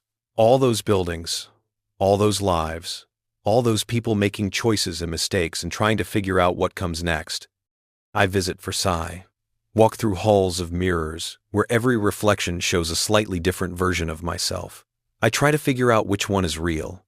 I eat at expensive restaurants alone, order whatever I want without considering cost or anyone's dietary restrictions. I have steak, tartare, and escargot and creme brulee for breakfast, because who's going to stop me? I'm free. It's exhilarating and lonely, and exactly what I need. On day 9, I visit Père Lachaise Cemetery. It sounds morbid, but Rebecca insisted. It's where all the famous dead people are, she said. Oscar Wilde, Jim Morrison, Edith Piaf. You walk around and you realize that everyone, no matter how famous, how talented, how loved, ends up in the same place, 6 feet under, with a story that's already been told. That's cheerful. No, it's freeing. It means you can write whatever story you want, because it all ends the same anyway. The cemetery is beautiful in a gothic, melancholy way. Crumbling mausoleums, moss-covered stones, cats everywhere, like they're guarding the dead. I find Jim Morrison's grave.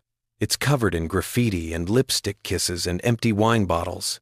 People still leaving offerings to a man who's been dead for 50 years. What do you have to do, I wonder, to be remembered like that? What do you have to be? I think about my father. He's not buried in Paris. He's scattered in Lake Michigan, his ashes mixing with water and fish and the whole beautiful mess of nature. No grave to visit, no marker, just memory. But I remember him every day. His voice, his lessons, his quiet dignity. You can't negotiate respect, son. Take care of your family, but don't lose yourself doing it. Be the kind of man people remember for who he was, not what he bought them. I'm trying, Dad, I think. I'm really trying. My phone rings. Not Maya, my mother. David, are you still in Paris? 2 more days, then I fly home. How are you, honestly? Better than I've been in years. That's what I was afraid of. She pauses. Maya called me. She told me you canceled the wedding. I did. She's devastated. I know. Are you? Am I devastated? I search myself for devastation. Find sadness, yes. Relief, absolutely. Grief for what could have been if we'd been different people. But devastation? No. I'm sad, I tell my mother. But I'm not devastated. Is that terrible? No, honey. That's clarity. She said I abandoned her. That I'm cruel. You removed your resources. That's not the same as abandoning a person. She's very angry. She's allowed to be angry. You're allowed to set boundaries. Both things can be true. We talk for another hour. She tells me she always had reservations about Maya, that she seemed more interested in the wedding than the marriage, that she never asked about me, my work, my hobbies, my life, only about what we were doing together. Why didn't you say something, I ask. Would you have listened? Probably not. Exactly. Some lessons you have to learn yourself. You have to live through them. That's how you know they're real.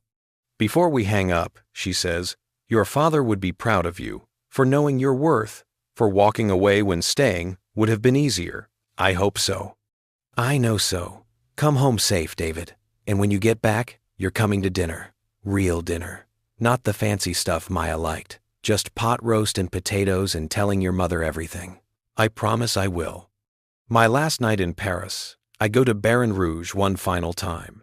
Rebecca is there, as always, holding court at her usual barrel. Last night, she announces when she sees me, we have to do this right, which means too much wine and probably regrettable confessions. I'm game. We drink, we talk. I tell her the whole story, the spreadsheet, the name, the dress, the flight, the texts, the cancellation. She listens without judgment, without advice, just listens. When I'm done, she says, so, you spent $95,000 to learn what you're worth. $95,000 plus the cost of this trip. Call it $110,000. Worth it? I think about that. $110,000 is a lot of money. It's a down payment on a house, a year of living expenses, my father's entire pension for 4 years. But it bought me something I didn't have before. Certainty. Certainty that I deserve to be seen. That I deserve a partner, not a dependent. That my name, Kowalski, ethnic and unglamorous, is good enough. Yeah, I say, worth it. Rebecca raises her glass. Too expensive lessons, too expensive lessons. We drink until they kick us out. On the walk back to my hotel, Paris feels different, familiar now, like a place I could belong if I chose to. You should come back, Rebecca says, when you're ready. Not running from something, just visiting. As yourself. Maybe I will. Look me up when you do. I'll still be here, drinking cheap wine and judging people's life choices. It's a good life. It is. She hugs me quick, friendly, the hug of someone who gets it. Safe travels, David Kowalski. Go home and build something worth keeping. The flight home is strange. I'm in economy this time. I downgraded, used the difference to pay toward the wedding cancellation fees squished between a businessman who won't stop typing and a student who sleeps the entire way. But I don't mind. I'm going home different than I left. I'm going home as someone who knows what he wants, what he won't accept, what he's worth. The apartment, my apartment, feels empty when I walk in. Maya's things are gone. Not all of them. She left furniture, art, the expensive kitchen gadgets she insisted we needed. But her clothes are gone. Her toiletries, her presents. There's a note on the kitchen counter. David, I took what was mine, left what was ours. You can have it, or sell it, or burn it. I don't care. I'm staying with Steph indefinitely. My lawyer will be in touch about dividing assets. For what it's worth, I'm sorry. Not for everything, but for not seeing you. You deserved better than that. M. I read it twice. Then I fold it carefully and put it in my father's watchbox. Evidence, memory, proof that this happened. Then I walk through the apartment. Really look at it. The herringbone floors I installed. The custom cabinets I built. The expensive furniture Maya chose. The art she bought. It's beautiful. It's empty. It's mine. I pour myself a Whiskey Macallan 18 because I paid for it, and I stand at the window overlooking the city. Somewhere out there, Maya is telling her friends I'm a monster, that I manipulated her, that I kept spreadsheets like a psychopath. Let her. I know the truth. I know that loving someone doesn't mean disappearing for them. I know that partnership means both people show up. I know that my name is good enough. My phone buzzes. A text from an unknown number.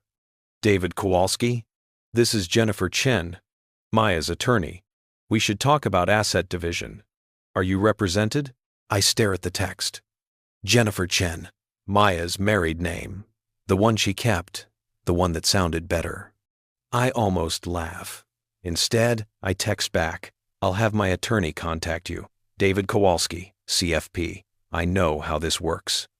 Then, I call my lawyer. The one I use for my clients' divorces. The one who's seen every trick, every manipulation, every attempt to hide assets or claim victimhood. David, it's late. Everything okay? I need representation. Dissolution of a domestic partnership. High assets. Complicated division. You're not married, right? No, but we lived together 2 years. Significant commingling of resources. New York recognizes some rights in those situations. How complicated are we talking? I have documentation, complete financial records, every transaction, every contribution, every dollar. There's a pause. Of course you do. You're a forensic accountant. Did you keep these for yourself or started as a gut feeling, became evidence? Smart. Email me everything. We'll schedule a meeting for next week. In the meantime, don't communicate with her attorney directly. Everything goes through me. Understood. We hang up. I finish my whiskey. And then I do something I haven't done in 3 years. I open my laptop and I update my budget. Not our budget. My budget. Just me. David Kowalski. Single. 42. Starting over. The numbers are different now. Lower income requirements. No joint expenses. No wedding to fund. No renovations to finance. Just me and my salary and my choices. It's the most beautiful spreadsheet I've ever made. I'm halfway through when my phone rings again. Not Maya, not her lawyer, Dominique. David, you're home. Just got in. How was Paris? Clarifying. Good. Listen, I have something for you. Can I drop by tomorrow? It won't take long. Sure. Is everything okay? Everything's fine. I just have a refund check, and I prefer to deliver good news in person. The next day, Dominique shows up at my door, looking impossibly chic in all black, carrying a leather portfolio. Coffee? I offer. God, yes. Your Italian machine? The only good thing Maya left me. She laughs. That, and your dignity, darling. We sit in my living room, the one with the furniture Maya chose but I paid for, and Dominique pulls out paperwork. So, the cancellation. I went to bat for you with every vendor. Called in favors. Reminded them that emergencies happen. Guilted them about compassion. And you're losing $67,000 instead of $95,000? I got you $28,000 back. How did you manage that? The band felt bad. Said they'd already been paid for another gig that night anyway, they can double book now. The florist agreed to resell the peonies to another wedding. The photographer gave you 50% back as a professional courtesy, and I waived my final payment. Dominique, you don't have to. I do. Because I watched you try to build something with someone who was building something else, and that's not fair. So consider it my investment in your future wedding, the real one. When you find someone who actually sees you, I don't know what to say. So I just say, Thank you. She hands me the check. $28,000. It won't cover the losses, but it's something. One more thing, she says, pulling out another envelope. This is from me personally, not business. Just advice from someone who's planned 347 weddings and attended exactly 2 of her own. I open it. It's a card.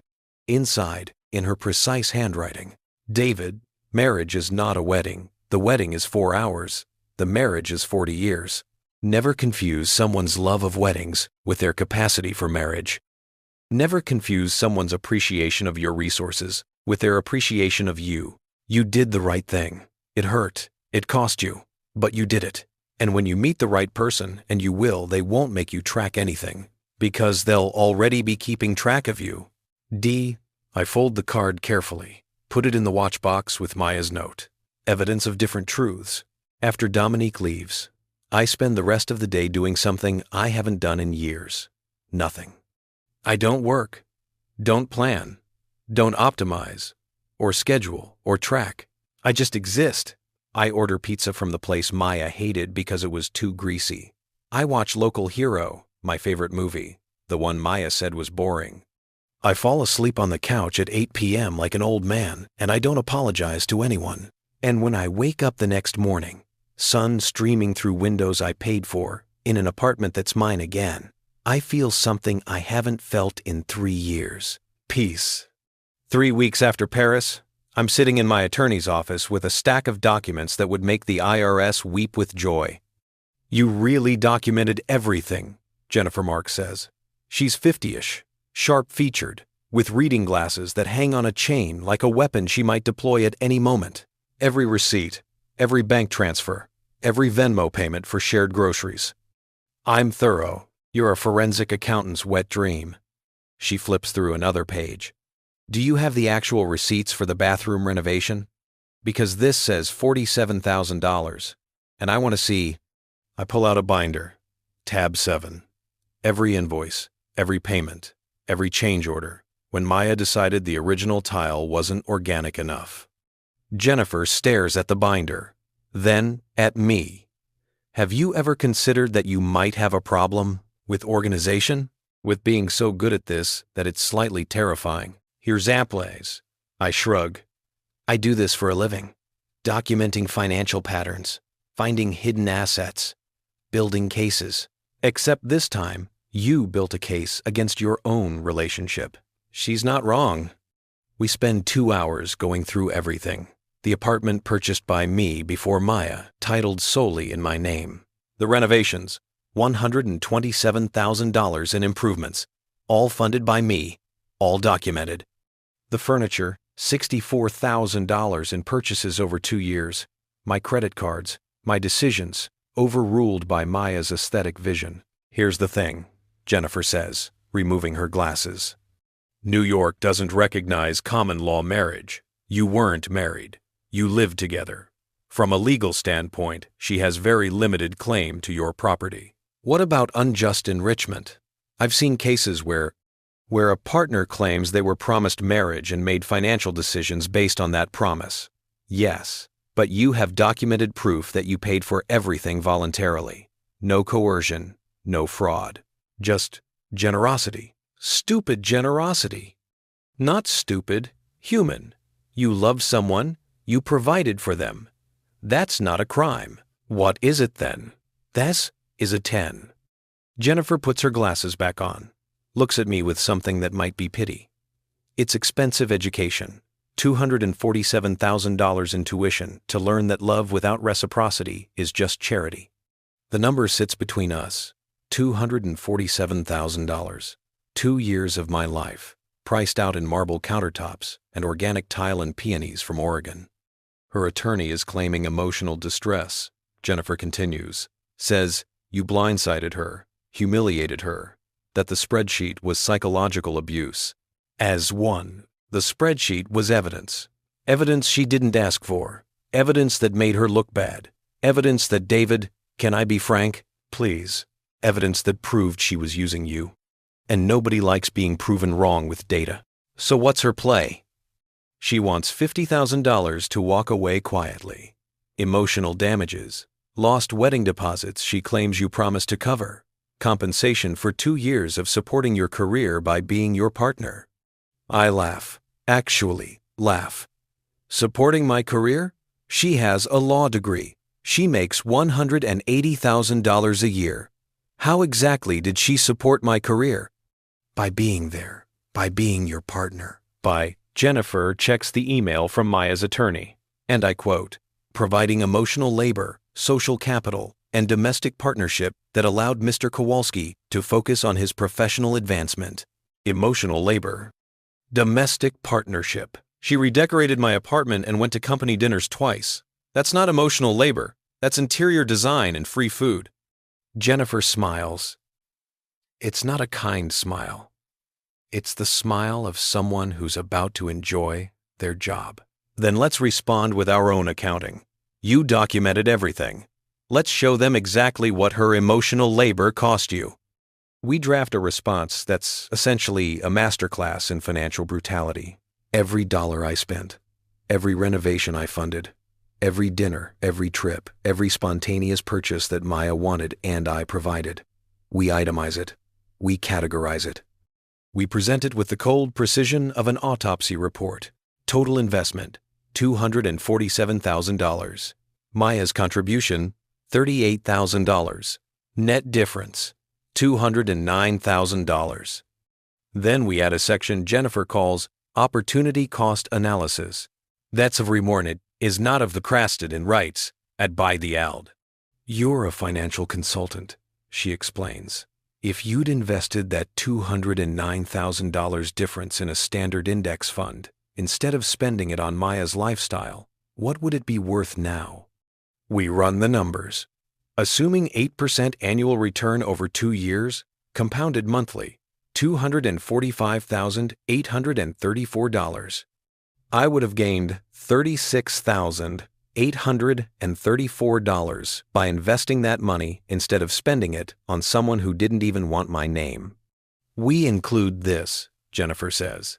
We show that not only did you pay for everything, but you lost the opportunity to build wealth because you were funding her life. That feels aggressive. She's claiming you abused her with a spreadsheet. I think we can be a little aggressive.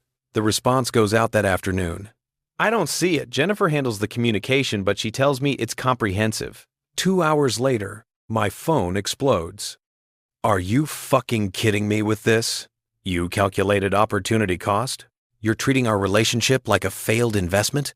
This is exactly why I kept Chen's name. Because you're a cold calculating asshole who thinks everything is a transaction. I stare at the texts, read them twice, 3 times. Then I text back. You demanded $50,000 for emotional damages. I showed you why that's unreasonable. This is business now. You made it business. I made it business? You made a spreadsheet of our love. No, I made a spreadsheet of our finances. There's a difference. There shouldn't be, but there is, and that's the problem. She doesn't respond for 6 hours. When she does, it's just, I hate you. End quote. I don't respond to that. What would be the point? Instead, I pour myself a whiskey and I sit at my window and I think about what she said. You're treating our relationship like a failed investment. Am I? Or am I just treating it like what it was? An unequal partnership where one person gave everything and the other took freely. My phone rings. Not Maya. My mother. David, Maya called me.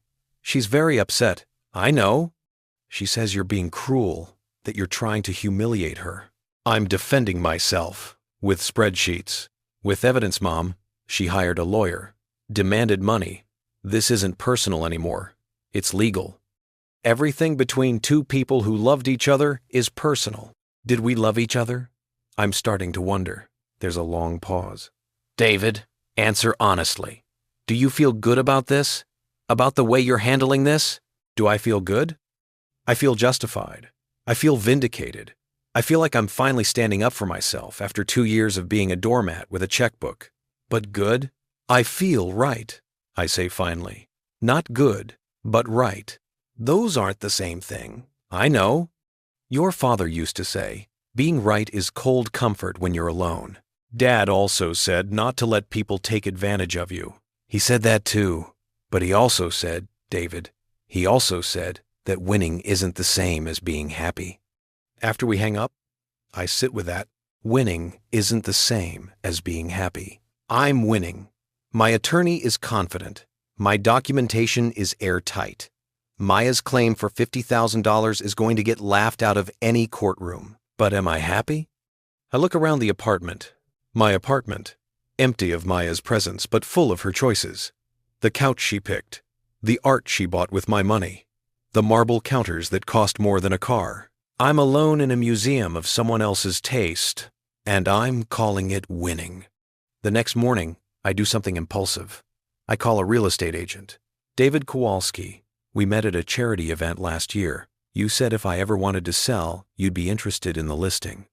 She remembers. Of course she remembers. Tribeca, 2-bedroom, renovated, northern exposure. It's probably worth $2.8 million now. I'd like to list it, I say. Wonderful. When are you thinking? Immediately. Oh, is everything okay? Everything's fine. I just want a fresh start. She comes by that afternoon, walks through with her appraiser's eye, taking notes, photographing everything. The renovations are stunning, she says, running her hand over the herringbone floors. Custom cabinets, Italian appliances, marble throughout. You'll get top dollar. How much? I'd list at $2.95 million. See what happens. This market, we might get asking or higher. I bought the apartment for $1.7 million 4 years ago. Put $127,000 into renovations. If it sells for $2.95 million, minus fees and taxes, I'll walk away with roughly $900,000 in profit. Do it, I say. Don't you want to think about it? Talk to your... She stops, remembers there's no fiancé anymore. Talk to your financial advisor? I am a financial advisor, and I don't need to think about it. List it. The paperwork takes an hour. She'll have professional photos done tomorrow. Listing goes live Friday. She's confident we'll have offers within a week. After she leaves, I walk through the apartment one more time. The floors I installed on my knees, one board at a time. The cabinets I measured and built and sanded until my hands bled. The kitchen where Maya and I argued about tile and fought about money and slowly destroyed something that might have been love. It's beautiful. It's expensive. It's not mine anymore. Not really. It stopped being mine the moment Maya walked out. Now it's just a collection of expensive things that remind me of an expensive mistake. I pull out my phone and I text the one person who might understand. Rebecca? It's David, from Paris. Her response comes 20 minutes later. David, how's post-breakup life? Complicated. I'm selling my apartment, starting over. Good for you. Burn it all down. Metaphorically. Metaphorically. Mostly. You okay? I'm winning. My attorney says I'll pay nothing. Walk away clean. But winning feels lonely. That's because it is. Winning means someone else lost, and even when they deserve to lose, it still feels empty. What do? You finish the fight. You protect yourself, and then you forgive yourself for needing to fight in the first place. I read that text 3 times. For what? For documenting the truth? For standing up for myself? For refusing to be used? Or for something else? For letting it get this far? For ignoring red flags because love felt easier than loneliness? For confusing providing with partnering? For letting Maya keep Chen's name because I was afraid that insisting on mine would make me seem petty? You can't negotiate respect. Dad's voice. Always there when I need it. I couldn't negotiate Maya's respect. I tried. I paid for it. I built things and funded dreams and said yes until yes became my only word. But respect doesn't work like that. You either have it or you don't. And Maya never respected me. Not my name. Not my contributions. Not my worth. She respected my wallet. And now she wants $50,000 from it as a parting gift. Friday afternoon, Jennifer calls. They countered down to $30,000. They're framing it as equitable distribution of joint investments. We didn't have joint investments. I have investments. She has debt. I know. But they're claiming she gave up career opportunities to support your relationship. That she could have been making partner at her firm but prioritized your life together. That's bullshit. She made associate 2 years ago. She's on track. This has nothing to do with me. Quote, I agree, but they're throwing everything at the wall to see what sticks. What do you recommend? Jennifer pauses. Honestly, I recommend we go to zero. We have the documentation. We have the evidence. We can prove she contributed $38,000 to a life that cost $247,000. She has no legal standing for damages. But it's going to get ugly. She'll fight. It'll be months of depositions and document production and legal fees.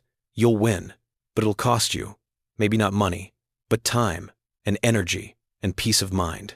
What's the alternative? You could offer $10,000, not as damages, as a goodwill settlement. Close this cleanly. Move on with your life. $10,000. The price of peace. I think about my father. What would he do? He'd fight. He'd fight because it's the principle, because you don't reward people for using you, because respect matters more than convenience. But he'd also know when to walk away. When winning costs more than it's worth. Counter at $5,000, I say. Final offer. Take it or we go to court and she gets nothing. That's aggressive. She called me an abuser, claimed I manipulated her, demanded $50,000 for the privilege of ending a relationship where I paid for everything. I think $5,000 is generous. Jennifer laughs. Actually laughs. I like you, David. Most of my clients would pay anything to avoid confrontation. You're paying the minimum to make a point. Is that bad? No. It's refreshing. I'll send the offer. The response comes back in 2 hours. Accepted. $5,000. Maya gets $5,000 to walk away from a life I funded with $247,000. It's the best return on investment I've ever seen. That night, I sit in my apartment, soon to be former apartment, and I draft an email I never send. Maya, you're getting $5,000. My attorney says I don't owe you anything, but I'm giving it to you anyway, not because you deserve it. Because I deserve to close this chapter without becoming someone I don't recognize. I could have fought for months, could have buried you in documentation, could have proven in court that you used me, that you took advantage of my generosity, that you never saw me as a partner. But winning that fight wouldn't give me what I actually want. What I want is to remember that I'm not cruel, that I'm not vengeful, that I'm someone who loves honestly and leaves gracefully. You'll tell people I'm the villain, that I tracked expenses like a psychopath, that I abandoned you before the wedding, that I'm cold and calculating and emotionally unavailable. Tell them I don't care. Because the people who matter, the ones who actually see me, they'll know the truth. They'll know I spent 2 years trying to build something with someone who was building something else. They'll know I documented what was happening because I needed to see it clearly. They'll know I left because staying would have destroyed me.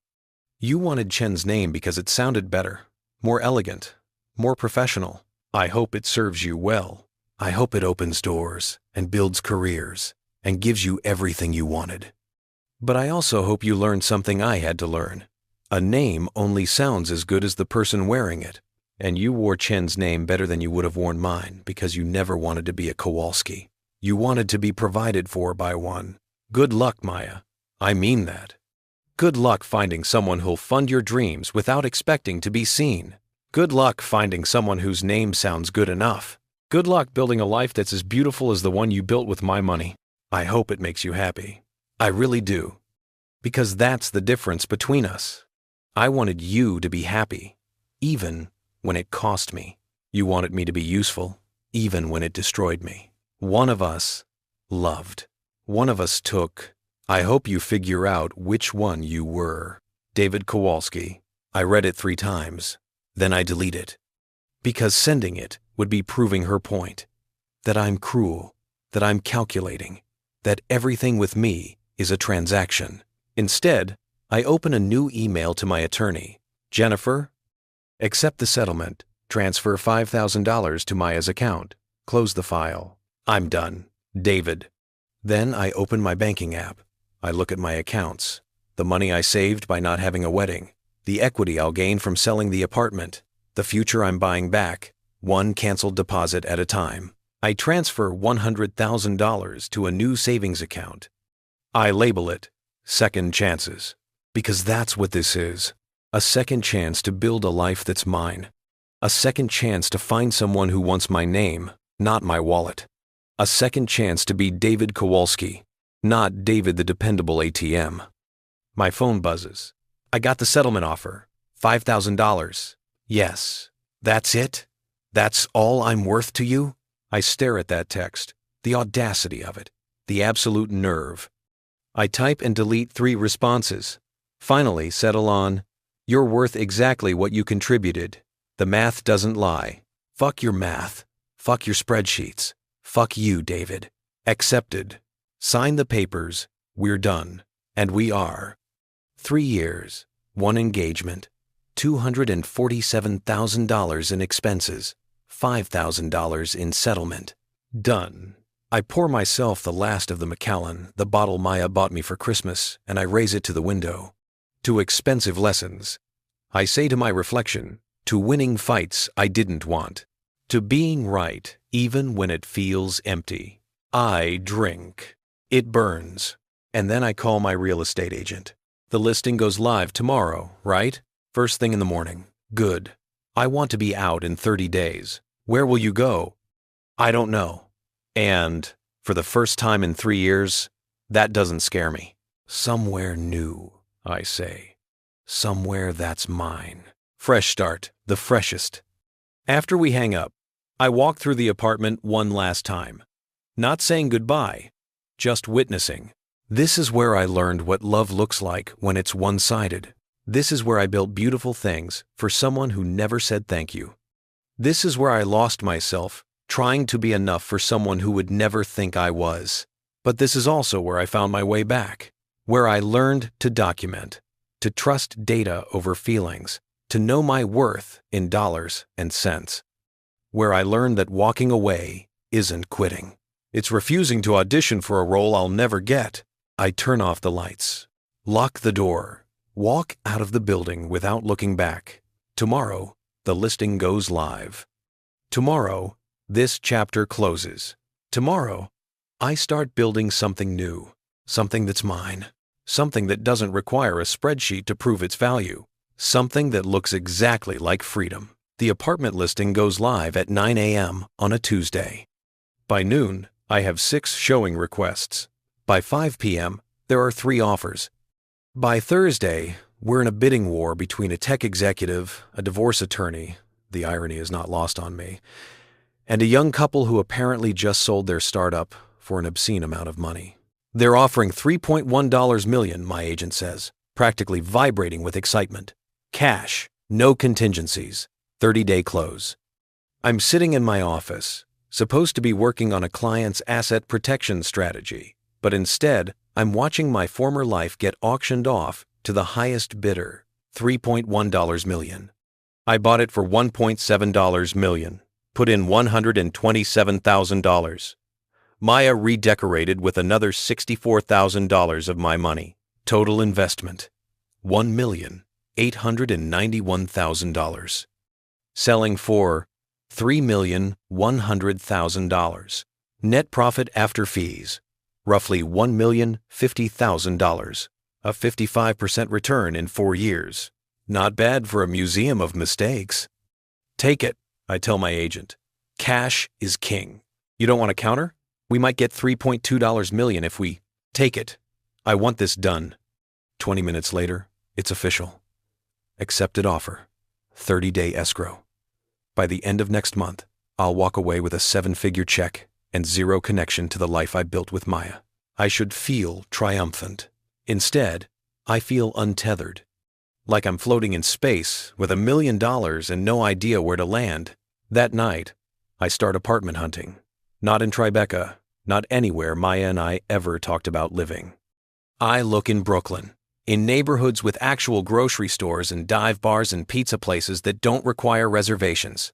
Park Slope, Carroll Gardens, Prospect Heights. Places where $800,000 buys you a brownstone floor-through instead of a sterile 2-bedroom with marble everything. Places where people say hello in the elevator. Places that feel like neighborhoods instead of investment opportunities. I find one in Cobble Hill. Second floor of a townhouse. Original details. Tin ceilings, crown molding, working fireplace. The kitchen is small. The bathroom is dated.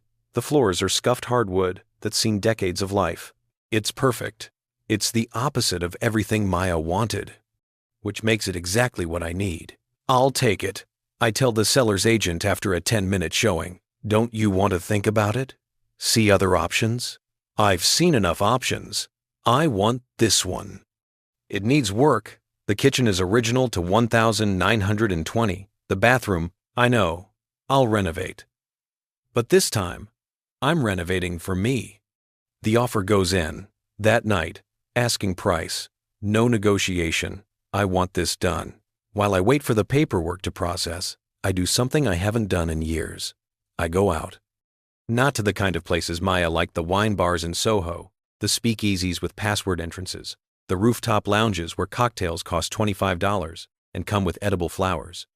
I go to a dive bar in the East Village called Sophie's. It's cash only. The beer is cheap. The jukebox plays actual records. People are there to drink, not to be seen drinking. I order a Budweiser, Maya would die, and I sit at the bar and I just exist. The bartender is maybe 30, covered in tattoos, with the kind of presence that says she's seen everything and isn't impressed by any of it. You look lost, she says, sliding my beer across the bar. That obvious? You're drinking Bud in a bar that has craft options. Either you're lost or you're making a point. Maybe both. And intos. She laughs. Fair enough. I'm Kelly. David. We talk between her serving other customers. She's been bartending for 8 years. Came to New York for art school. Stayed for the chaos. Has a girlfriend who works in publishing. Thinks gentrification is ruining the city, but admits she's part of the problem. What about you? She asks. What's your story? Recently unengaged. Selling my apartment. Starting over at 42. Unengaged. I like that. Makes it sound voluntary. It was, mostly. Good for you. Too many people stay in shit relationships because starting over feels harder than being miserable. Is that experience talking? Every bartender has a failed relationship. It's basically required. She wipes down the bar. But yeah, I stayed with my ex for 3 years too long because we had a lease and a cat and all these shared friends. Felt easier to stay than to divide everything. What changed? I realized I was prioritizing the cat over my happiness. That's a bad sign. I laugh. Who got the cat? She did. I got the friends and the good coffee maker. Honestly, I won. When I leave Sophie's 3 hours later, I'm buzzed and lighter, and I have Kelly's number saved as Dive Bar Wisdom. Not for dating, just for the reminder that other people have survived this, that starting over is possible, that life exists outside the bubble of expensive wine and marble countertops. The next week is a blur of paperwork and packing and slowly dismantling the life I built. I hire a moving company to pack Maya's furniture. The couch, the art, the kitchen gadgets she insisted we needed. I'm donating it all. Every piece she chose, every expensive thing that reminds me of her taste, her vision, her complete disregard for what I wanted, gone. Are you sure? The donation coordinator asks. Some of this is quite valuable. I'm sure. Someone else can appreciate it. I just want it out. What I keep, my books, my father's watch, the tools I used to renovate, the cheap coffee maker I hid in the back of the cabinet, my clothes, the real ones, not the expensive wardrobe Maya curated. Everything that's actually mine. Everything that existed before Maya and will exist after. I hire movers for the Cobble Hill place. Tell them I need them in 3 weeks. They look at the mostly empty apartment and ask if I'm sure I need a full crew. I'm starting fresh, I explain. New furniture. New everything. Must be nice, one of them says. Clean slate. You have no idea. 2 weeks before closing, Maya texts me. First contact since she accepted the settlement. I heard you're selling the apartment. How did she hear? Mutual friends, probably. The wedding vendors. The network of people who knew us as a couple. Yes, I reply. For how much? Why? Because I lived there for 2 years. Because I helped make it valuable. I stare at that text. The audacity. The absolute gall. You redecorated with my money. That's not the same as adding value. I made it beautiful. You made it expensive. There's a difference. You're really going to profit $1 million from a place we built together and give me nothing? I'm giving you $5,000. We signed an agreement. That agreement was under duress. No, that agreement was under the threat of going to court and getting zero. You chose $5,000. Isn't it to? My lawyer says I can challenge it. I forward the text to Jennifer. She calls immediately. She's bluffing, Jennifer says. The agreement is solid. She accepted. It's done. She's claiming duress. She had her own attorney. She was advised. She accepted. That's not duress. That's buyer's remorse. So what do I do? Nothing. Don't engage. Don't respond. Let her lawyer call me if she wants to challenge it. But David, she won't, because her lawyer knows she has no case. I follow Jennifer's advice. I don't respond. Maya texts 7 more times over the next 2 days. You're really just going to ignore me? This is exactly why I kept Chen's name. You know what? I'm glad we didn't get married. You would have been a terrible husband. Cold, calculating, emotionally unavailable. Emotionally, I hope you're happy alone with your money. You'll never find anyone who puts up with you the way I did. That last one almost gets a response. Almost. Because the thing is, she's right. I'll never find anyone who puts up with me the way she did. Because I'm not looking for someone to put up with me. I'm looking for someone who actually wants me. Someone who sees David Kowalski and thinks, yes, that's the name I want. Not, yes, that's the wallet I want. I delete the texts, block her number, send Jennifer a heads up that Maya might escalate. Then I go back to packing. 1 week before closing, I visit my parents' grave. Not grave, plural, just Mom's. Dad is scattered in Lake Michigan. Mom is buried in a Catholic cemetery in Queens. I haven't been since the funeral 18 months ago. I'm a terrible son. The gravestone is simple. Helen Kowalski, beloved wife and mother.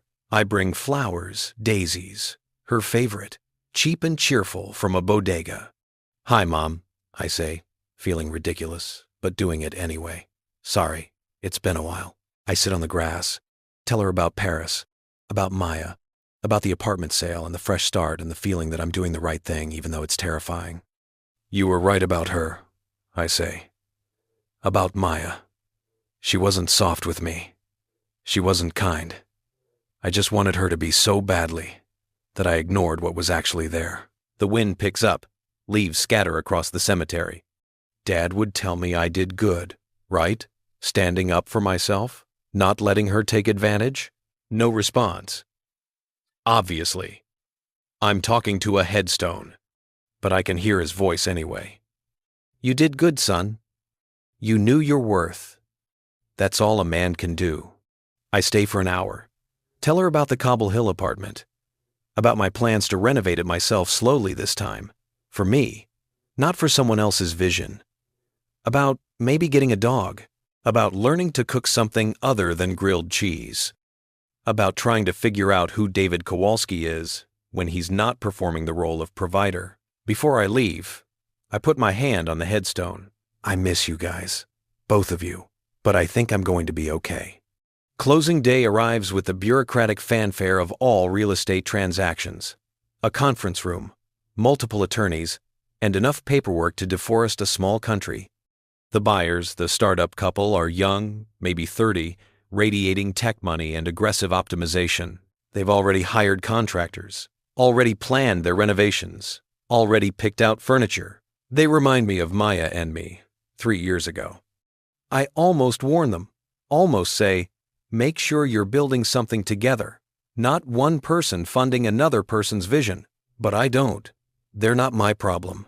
We sign, and sign, and sign some more. My attorney validates the wire transfer, $3,100,000, minus fees, minus loan payoff, minus taxes set aside. Net proceeds, $1,047,000 transferred to my account. I watch the number appear on my phone. 7 figures, the profit from 3 years of my life. Congratulations, the title company representative says. That's quite a return. Thank you. Do you have plans for the funds? New apartment. Fresh start. Smart. The market is, but I stop listening. Because my phone is buzzing. Maya. She's texting from a new number. I know you closed today. Congratulations on your profit. I should delete it. Block this number too. Instead, I read, I hope it was worth it. The money, the victory, the satisfaction of proving you were right. I hope it keeps you warm at night, because that's all you'll have. Money and receipts and the moral high ground. No one to share it with. No one who knows you. No one who loves you. No one who loves you. Just you and your spreadsheets and your expensive loneliness. Enjoy it, David. You earned it.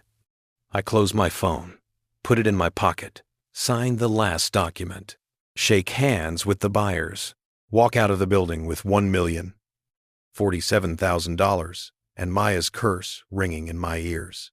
Expensive loneliness. Is that what I bought? That night, I'm supposed to be celebrating. Jennifer suggested drinks.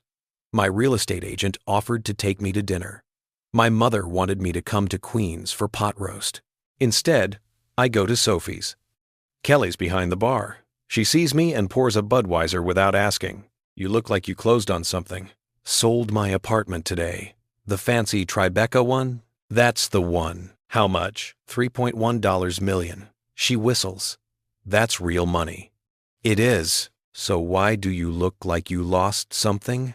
I drink my beer.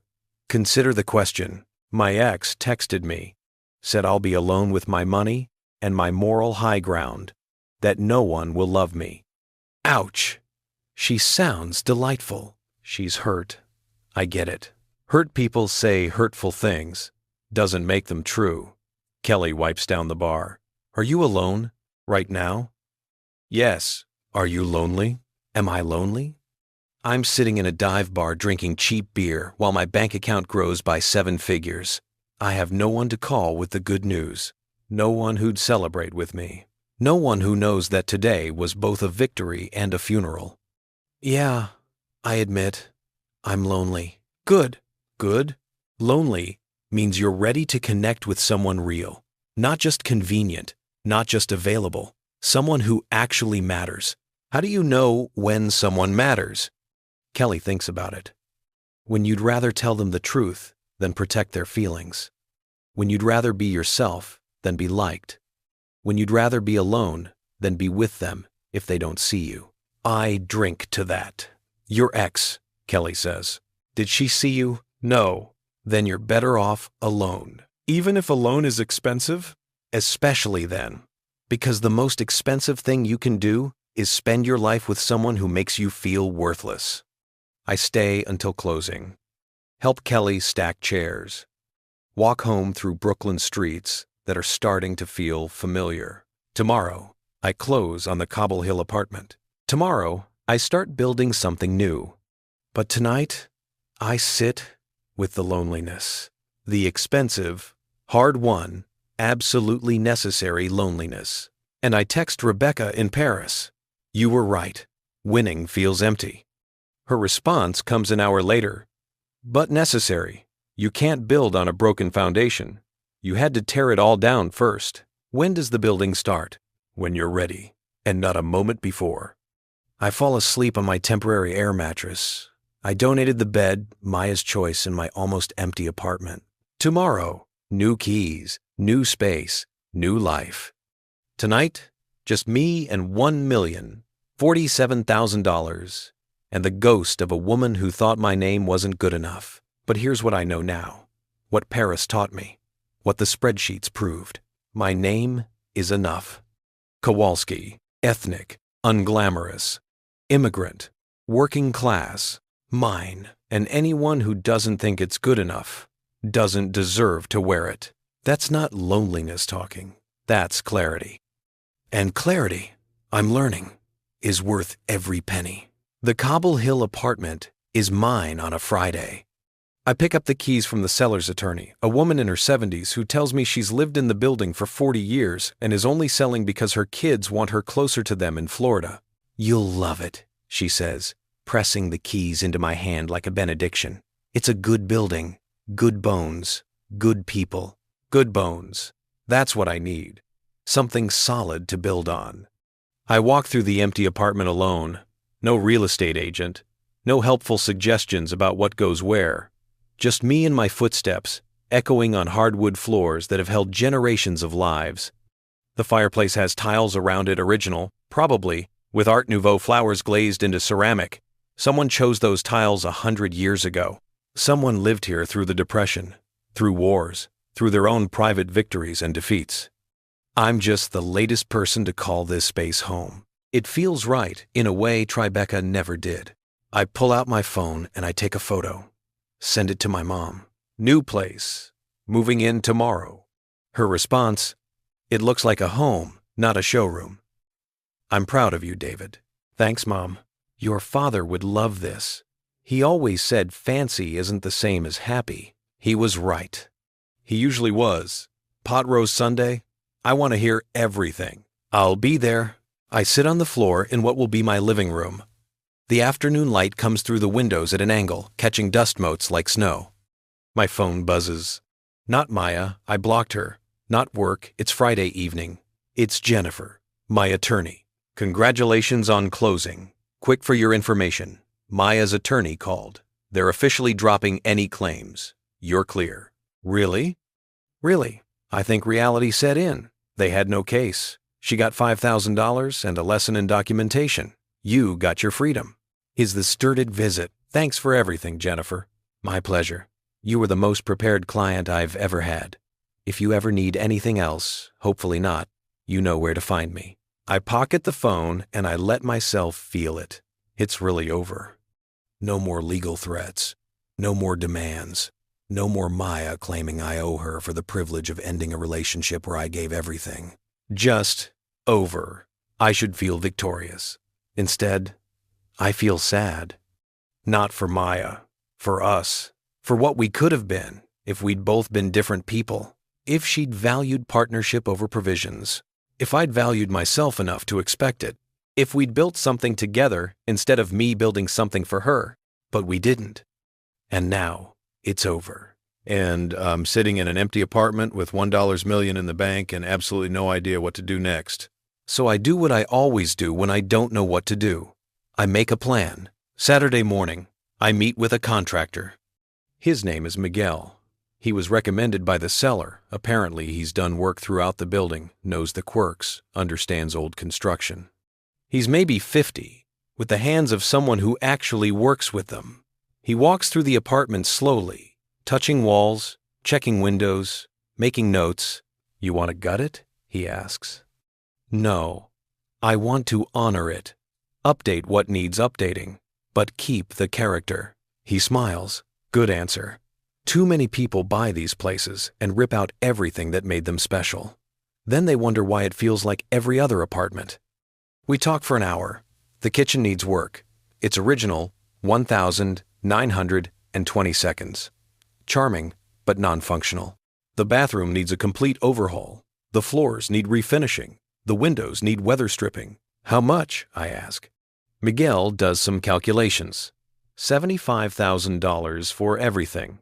Maybe $80,000 if we find surprises in the walls, which we will. There are always surprises. "Can you start Monday? You're not going to get other bids?" "Do I need to?" He laughs. "I like you. Most people in this neighborhood, they get 5 bids, negotiate everything, treat contractors like servants. You trust me? The seller trusted you. That's good enough." "Okay then. Monday. I'll bring my crew. We'll take care of you. We shake on it. After he leaves, I realize I just committed $80,000 to renovations without Maya's input, without anyone's input. Just my choice, my money, my vision.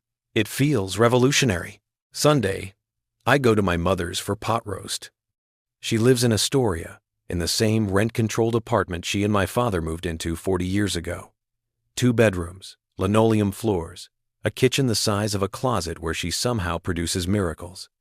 The smell hits me when I walk in. Beef, carrots, onions.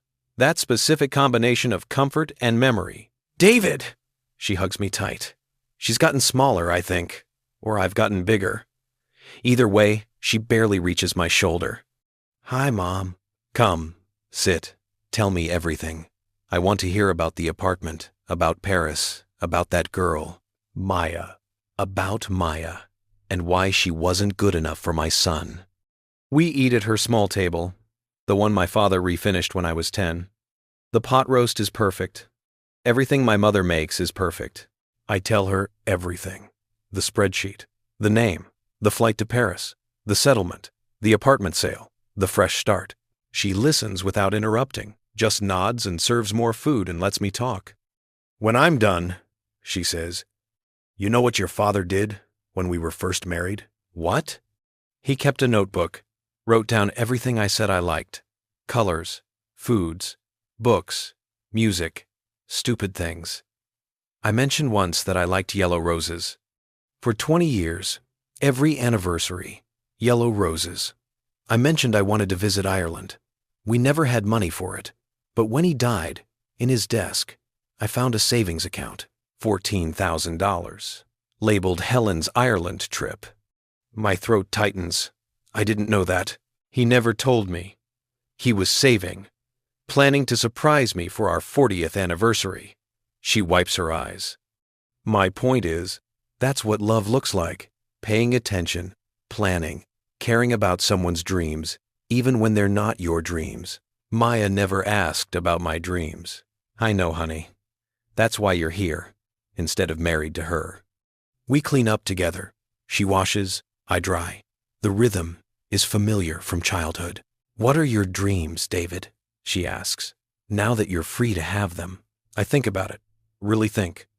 I want to teach, I say. Financial literacy. At community colleges. Help people who grew up like we did understand money, so they don't get taken advantage of. So do it. I have a job, a career. You have money in the bank and an empty calendar. You can do both. She's right. I can. Before I leave, she packs me leftovers enough pot roast for a week, and she hugs me again. I'm proud of you, she says, for knowing when to leave. That takes courage. Or cowardice. It's only cowardice if you're running from the truth. You ran toward it. Big difference. Monday, Miguel and his crew arrive at 7 a.m. They're respectful, efficient, surprisingly quiet for people tearing apart a kitchen. I work from coffee shops during the day. There are dozens in the neighborhood, all with good Wi-Fi and better coffee than anything Maya's Italian machine ever made. I meet people, other freelancers, writers, artists, people who chose Brooklyn because they actually like community, not because it's an investment opportunity. At one coffee shop, a place called Cafe Grumpy, which I appreciate for its honesty, I meet a woman named Sarah. She's a high school teacher, English, grading papers at the table next to mine. She has red pen everywhere on her hands. On the paper, a smudge on her cheek. Rough batch? I ask, nodding at the papers. Sophomore essays on The Great Gatsby. They all think it's a love story. It's not a love story. It's a tragedy about the American dream and obsession and class warfare. Maybe it's both. She looks up, really looks. Are you defending teenage literary analysis? I'm suggesting that love and tragedy aren't mutually exclusive. She laughs. Fair point. I'm Sarah. David. We talk for 20 minutes. She's been teaching for 8 years. Loves it, hates it, can't imagine doing anything else. Lives in Park Slope with 2 roommates because teacher salaries in New York are a cruel joke. She doesn't ask what I do, doesn't ask if I'm married, doesn't perform the usual social calculations of, is this person useful to me? She just talks. About books, about her students, about the way the city is changing and whether it's better or worse or just different. It's the most human conversation I've had in months. When she has to leave class in 20 minutes, she says, "Hey, if you like coffee shop conversations with strangers, I'm here most Mondays. Grading papers, contemplating career choices. I might take you up on that. Please do. My roommates are sick of hearing about Gatsby." After she leaves, I realize I didn't get her number, didn't ask for social media, didn't try to turn a nice conversation into something transactional. I just had a conversation with someone who saw me as a person, not a prospect. It felt good. The renovations take 3 weeks. Miguel's crew works magic. The kitchen becomes functional but charming white subway tile. Open shelving, butcher block counters. Not expensive, just good. The bathroom gets a clawfoot tub I found at a salvage yard in Red Hook. Hex tile floors. A vintage medicine cabinet with a mirror that's probably seen a century of faces. The floors get refinished to their original honey color. The fireplace gets cleaned. The windows get fixed. And through it all, I'm there.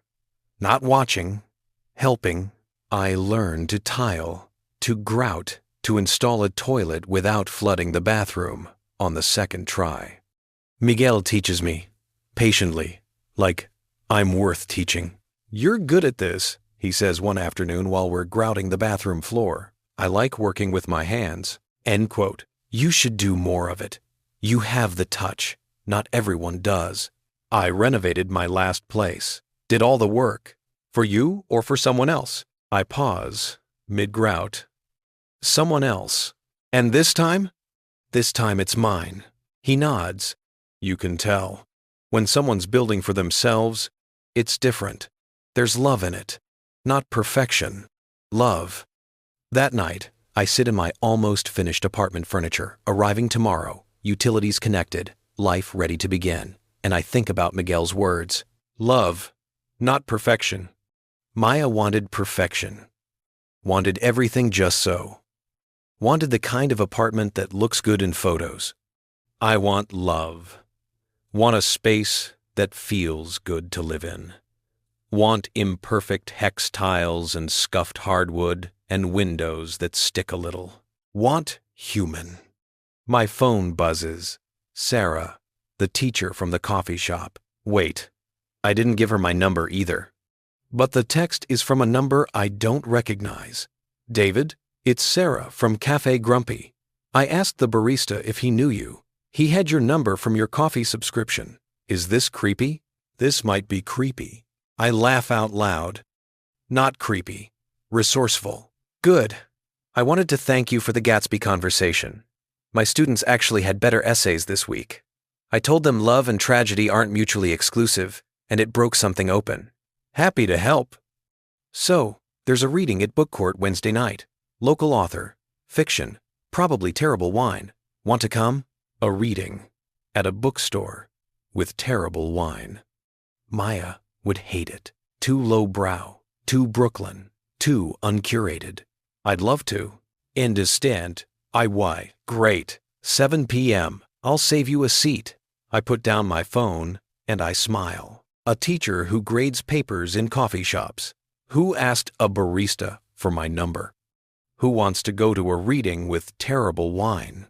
This is not a transaction. This is not someone seeing my wallet. This is just human. And human, I'm learning, is exactly what I need. Wednesday night, I meet Sarah at Book Court. She's wearing jeans and a sweater with a small hole in the sleeve. Her hair is up in a messy bun. She has no makeup.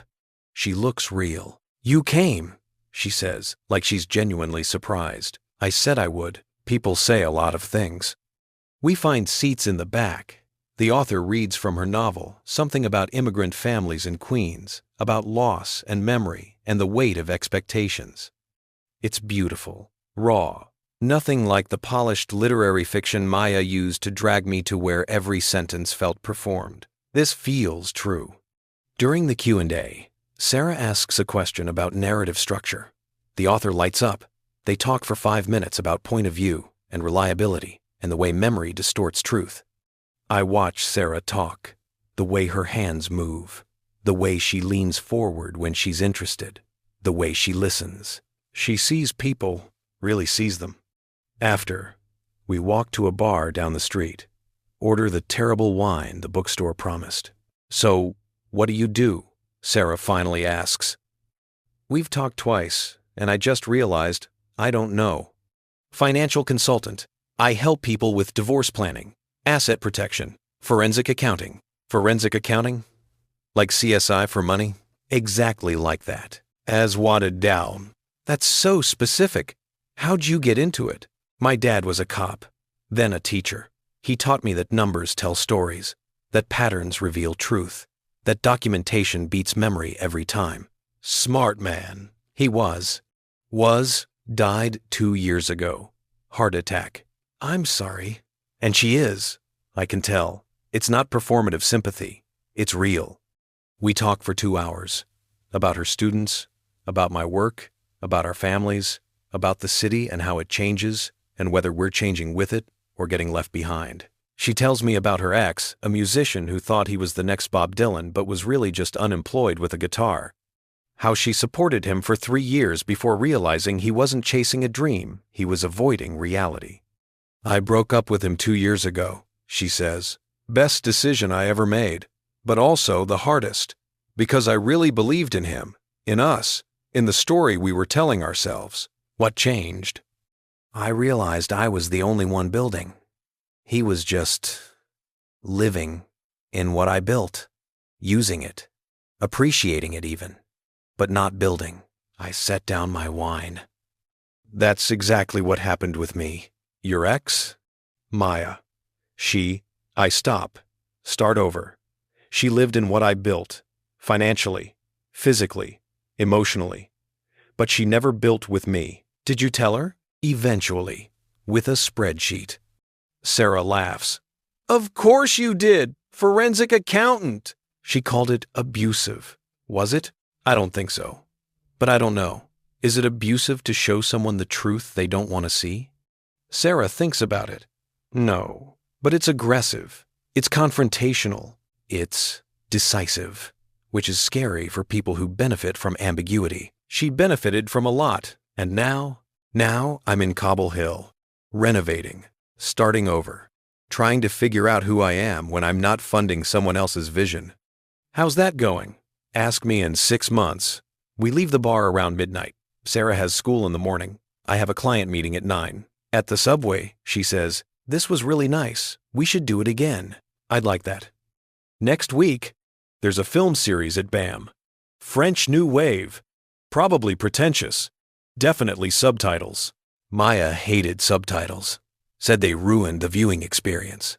I love subtitles, I say. Good. It's a date then. She pauses. Or not a date. A friend thing. Unless, is it a date? Do you want it to be? I don't know yet. Is that okay? That's perfect. She smiles, gets on the train, waves through the window as it pulls away. I walk home through Brooklyn streets that are starting to feel like mine.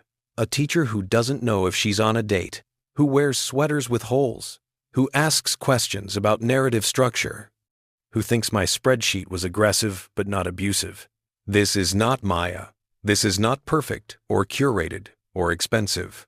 This is real. And real, I'm learning, is worth infinitely more than perfect. I get home to my apartment finally furnished, finally mine, and I sit in the chair I bought at a thrift store in Greenpoint. It's not designer.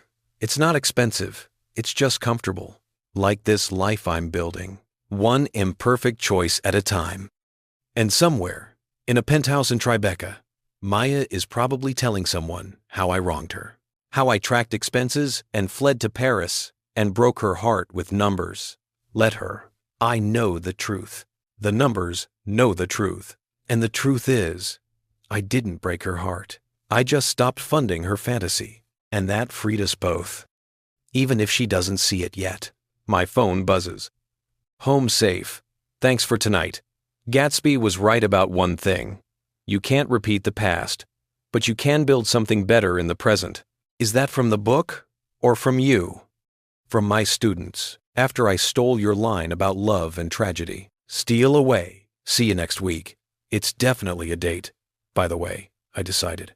I smile at my phone like an idiot. A date with someone who saw me and chose forward. That's all I ever wanted from Maya, but I'm getting it from Sarah instead. And maybe that's how it's supposed to work. Maybe you don't get what you want from the person you expected. Maybe you get it from the person who shows up, who sees you, who thinks your name is good enough. Kowalski, ethnic, unglamorous, working class, mine. And for Sarah, teacher, reader, grader of essays, wearer of holy sweaters, it seems to be enough. That's not settling. That's winning. Finally, 6 months after Paris, I'm standing in front of 30 community college students at LaGuardia Community College in Queens, teaching Introduction to Personal Finance. It's Tuesday evening. Most of them work full-time. Most of them are first-generation college students. Most of them look exactly like I did at 19, tired, determined, terrified of money, because no one ever taught them how it works. Compound interest, I'm saying, writing on the whiteboard, is either your best friend or your worst enemy. There's no in between. A woman in the front row, Maria, mid-30s, 2 kids, works at a hospital, raises her hand. How do you make it your friend? You save early. You invest consistently. You avoid debt whenever possible. And you never ever pay just the minimum on a credit card. I pull up a slide. 2 scenarios. Person A saves $200, month starting at age 25. Person B saves $400, month starting at age 35. By age 65, Person A has more money despite contributing less. Time is more valuable than money, I say. That's the secret they don't teach you. Maria writes that down like it's scripture. After class, she stays behind. Professor Kowalski. Just David. I'm not a professor, just a guy who knows about money. David, then, can I ask you something personal? Sure. Why are you doing this? Teaching here. You could make so much more in the private sector. I lean against the desk. Think about how to answer. Because someone should have taught my parents this stuff. They worked their whole lives, saved what they could, but they didn't understand investing, didn't know about tax-advantaged accounts, didn't know they could negotiate. They thought being good with money meant not spending it. And they were half right. You do need to not spend foolishly, but you also need to make your money work for you. I want to teach people that, especially people like us, people who weren't born knowing this stuff. Maria nods. My parents, too. They kept everything in cash, under the mattress, didn't trust banks. A lot of immigrant families do that. Are you? She hesitates. Is Kowalski? Polish. My grandfather came through Ellis Island in 1952, brought nothing but the name. She smiles. My parents are from Ecuador, brought nothing but hope. Then we're the same. Thank you, she says, for this class, for seeing us. After she leaves, I pack up my materials, check my phone, 2 texts. How was class? Did you inspire the youths? I tried. Mostly I talked about compound interest until their eyes glazed over. Sexy. See you at my place at 8? I'm making pasta. I'll bring wine. Bring the cheap stuff. I can't tell the difference. The second text is from my mother. Pot roast Sunday? I'm making extra. Bring Sarah if she wants. I smile. My mother loves Sarah, says she's real people, which is the highest compliment my mother gives. I text back, we'll be there. Then I take the subway to Sarah's apartment in Park Slope. Sarah lives on the 3rd floor of a walk-up with 2 roommates, both teachers, both perpetually grading papers in the living room. Her room is small, books everywhere, a desk covered in student essays, a bed that's too soft, walls painted a color she calls exhausted yellow, which is apparently different from regular yellow in ways I don't understand. It's perfect. She answers the door in sweatpants and a Strand bookstore t-shirt, hair piled on her head, red pen behind her ear. You're late, she says, kissing me. Class ran over. Maria had questions about 401. End quote. Of course she did. You're a good teacher. I'm not a teacher. I'm a financial consultant who teaches one class. You're a teacher, Sarah insists, pulling me inside. Teachers teach. You teach. Ergo, teacher. Her roommate, Jessica, waves from the couch where she's grading papers. Hey, David. Sarah's been cooking for an hour. Whatever it is, smells amazing. The pasta is spaghetti carbonara. Simple, perfect, made with ingredients that cost maybe $15 total. We eat at Sarah's small table, knees touching, talking about our days. She tells me about her sophomore who finally understood metaphor after 6 weeks of trying, about her department head who wants to cut funding for the library, about the kid who wrote her a thank you note for making English not boring. I tell her about Maria, about my regular clients, the divorce cases, the asset protection strategies, the endless human drama of money and marriage. Do you ever think about it? Sarah asks. Your ex, the spreadsheet, whether you were too harsh. I've been thinking about this a lot lately. Sometimes, I admit, but then I remember, she wanted $50,000 to walk away from a relationship where I paid for everything, and she thought that was reasonable. Was the spreadsheet reasonable? I think the spreadsheet was honest. Honest and reasonable aren't the same thing. No, but honest is more important. Sarah nods. I had a student write an essay about you. Well, about your situation. She didn't know you specifically, but about her dad who tracked everything her mom spent. She called it financial abuse. And this word.com. My stomach tightens. What did you say? I said context matters. That tracking someone's spending to control them is different than documenting your own contributions to understand a dynamic. And she said, how do you know the difference? What did you tell her? Sarah sets down her fork. I told her, if you're tracking to control, that's abuse. If you're tracking to understand, that's self-protection. Intent matters. What was my intent? You tell me. I think about it. Really think.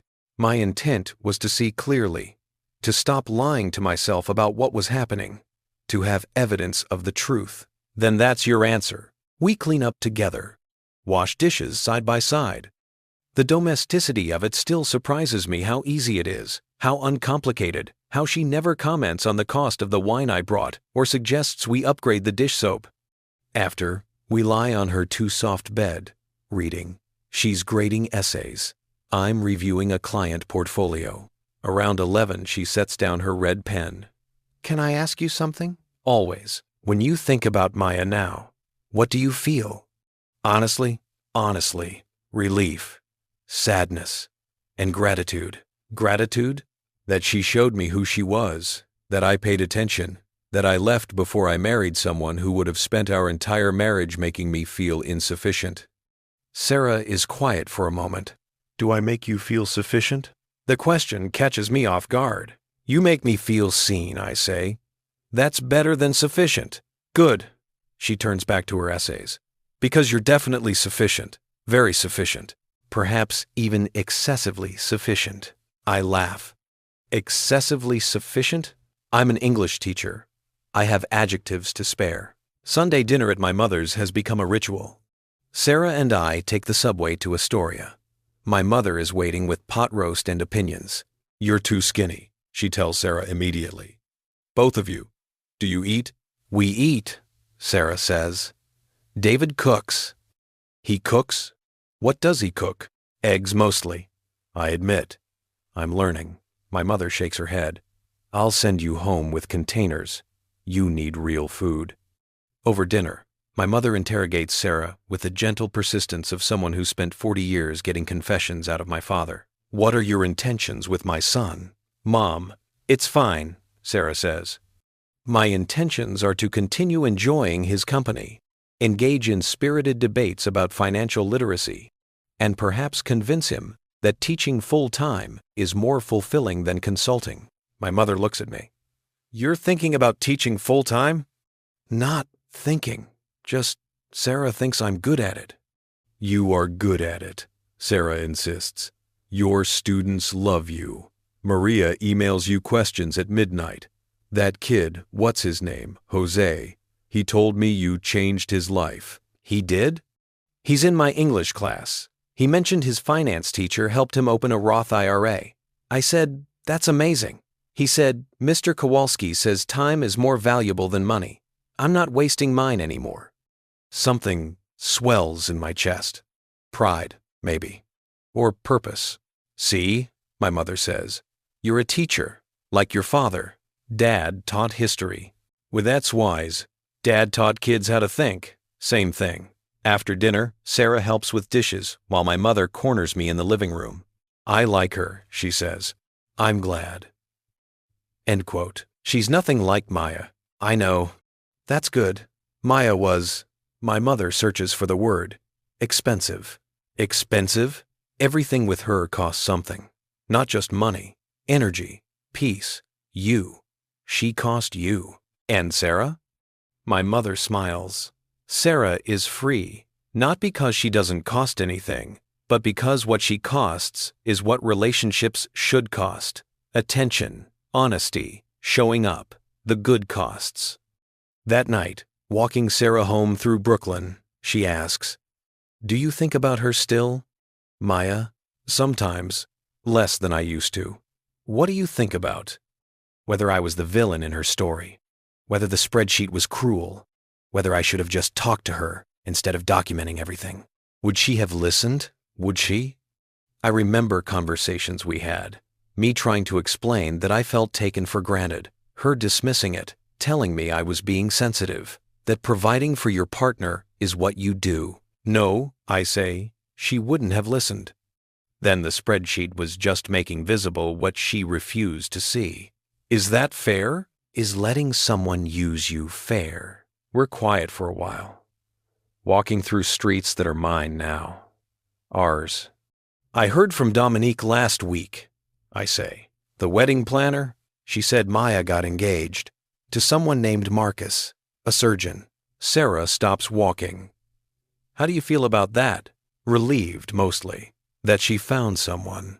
That I'm not her villain anymore. That maybe she learned something. Or maybe she found another wallet. Maybe. Does it hurt? I think about it. Really examine the feeling. No, it doesn't hurt. It just confirms things. That we wanted different things. That I was right to leave. Were you hoping you were wrong? Was I? Was some part of me hoping Maya would realize what she lost? That she'd apologize? That the spreadsheet would transform her into someone who valued partnership over provisions? Maybe. I admit. Maybe part of me wanted to be the lesson she learned. The one that changed her. And now I realize, I'm not responsible for her growth. I'm only responsible for mine. Sarah takes my hand. That's very evolved of you. Is it? Or is it just self-protection disguised as wisdom? Can't it be both? We reach her building. Stand on the steps. Want to come up? She asks. It's late. You have school. I have a prep period first thing. I can grade on the subway. I follow her up 3 flights. We fall asleep in her too soft bed, her head on my chest, my hand in her hair. And I realize, this is what I was looking for. Not perfection, not expensive furniture or Italian coffee machines, or vacations that cost more than most people's cars. Just this. Someone who grades on the subway, who makes $15 pasta, who thinks I'm a teacher even when I don't. Someone who sees David Kowalski, Polish grandson, forensic accountant, amateur carpenter, community college instructor, and thinks, yes, that's enough. Not someone who needs my resources, someone who wants my time. That's the difference. That's everything. 3 weeks later, I get an email. It's from Maya. Subject line, I owe you an apology. I stare at it for 10 minutes before opening. David, I'm getting married. I'm sure you heard. News travels in our circles. His name is Marcus. He's a cardiothoracic surgeon. He's successful and kind. And he proposed after 6 months because, when you know, you know. I said yes. And then I sat down to plan the wedding, and I realized something. I'm doing it again. Marcus wants a small ceremony. City Hall, maybe. Close friends. Simple. I want Tribeca rooftop. I want peonies. I want a dress that costs more than most people's monthly rent. He asked me why. I told him it's important to me, that a wedding is a once-in-a-lifetime event. He said, "What about the marriage? Is that important?" And I didn't have an answer. I've been thinking about that, about us, about what happened. You were right. Not about everything. The spreadsheet was aggressive and hurtful, and I'll probably always see it as a violation. But you were right about the core of it. I didn't see you. I saw what you could do for me, what you could provide, how you could help me build the life I wanted. I never asked what you wanted. I never asked what would make you happy. I just assumed that making me happy would make you happy. And when you showed me that wasn't true, when you showed me the actual cost of my happiness, I got defensive. I attacked. I called you abusive. I'm sorry for that. You weren't abusive. You were protecting yourself. And I was too entitled to see the difference. I hope you're happy now. I hope you found someone who sees you, who values you, who thinks your name is good enough. Because it is. It always was. I was just too focused on what I wanted to notice. I'm trying to be different with Marcus, to ask questions, to care about his dreams, not just how he fits into mine. It's harder than I thought, but I'm trying. Thank you for the lesson. Even though it cost you $250,000 and a wedding, even though it cost me you deserve better than what I gave you. I hope you found it. Maya. I read the email 3 times. Then I forwarded it to Sarah with one line. Closure is weird. Her response? Closure is a gift, even when it comes late. I think about responding to Maya, telling her I'm happy, that I did find someone, that I'm teaching and renovating and building a life that's mine. But I don't, because she's not owed my happiness. She's not owed anything. The $5,000 was closure enough. Instead, I delete the email, not with anger, just with finality. She had her say. She apologized. She grew. Good for her. But her growth isn't my responsibility. Her happiness isn't my project. I have my own life to build. That night, I meet Sarah at book court for another reading. Same terrible wine. Same folding chairs. Different author, this time a poet who writes about immigration and belonging and the weight of names. One poem is called Ellis Island Surnames. It's about names that got shortened, anglicized, erased, about identity lost in translation, about grandchildren who don't speak their grandparents' language, about what it cost to belong. After, Sarah squeezes my hand. You okay? Yeah, just thinking. About? About my grandfather, arriving with nothing but Kowalski, refusing to change it, refusing to make it easier for Americans to pronounce. Why? End quote. Because it was his, because it meant something, because giving it up would have been giving up himself. Sarah nods. And Maya wanted you to give it up. Not directly, but yeah, in a way. I'm glad you didn't. Yeah. Kowalski is a good name. It sounds like someone who shows up, who does the work, who keeps his word. That's very specific. That's you. We walk home through Brooklyn, our neighborhood now. We've been dating 4 months. She stays at my place 3 nights a week. I stay at hers too. We haven't talked about moving in together. We're not rushing. For the first time in my life, I'm not rushing. At my door, Sarah says, I got offered a department chair position. That's amazing. Congratulations. It's more money, more responsibility, more meetings about budgets and test scores and all the administrative stuff I hate. But, end quote. But I'd have more influence, could protect my teachers, could actually make changes instead of just complaining about them. What are you going to do? I don't know. What do you think? And there it is. The question Maya never asked. What do you think? Not, this is what I'm doing. Not, support my decision. What do you think? I think, I say carefully, that you should do whatever makes you excited to wake up in the morning. Money is useful, power is useful, but excitement is essential. What if I'm excited about the power to make change, but terrified of the responsibility? Then you do it anyway, because the best things are usually terrifying. She kisses me. That's good advice. I'm a financial consultant. I have advice to spare. And a teacher. Don't forget teacher. And a teacher. She goes inside. I climb to my apartment, my home, finally furnished, finally mine. I pour myself a whiskey. Not Macallan, just regular bourbon. It tastes fine. I sit in my thrift store chair. Look around at the life I've built. Imperfect floors, salvaged bathtub, books everywhere, tools in the corner because I'm building shelves next weekend. A kitchen table I bought on Craigslist. A couch that's comfortable but ugly. A home that cost $800,000 instead of $3 million. A girlfriend who teaches public school and wears holey sweaters and makes $15 pasta. A community college class that pays $3,000 a semester. A mother in Queens who makes pot roast. A name Kowalski that someone finally thinks is enough. This life cost me $247,000 to escape the other one. Was it worth it? I think about Maya's email, her apology, her growth. I think about Maria in my class, learning about compound interest. I think about Sarah asking, "What do you think?" I think about Miguel teaching me to grout. I think about my father's watch on my nightstand. I think about being seen, really seen, not for what I provide, for who I am. Yeah, it was worth every penny. Epilogue. 1 year later.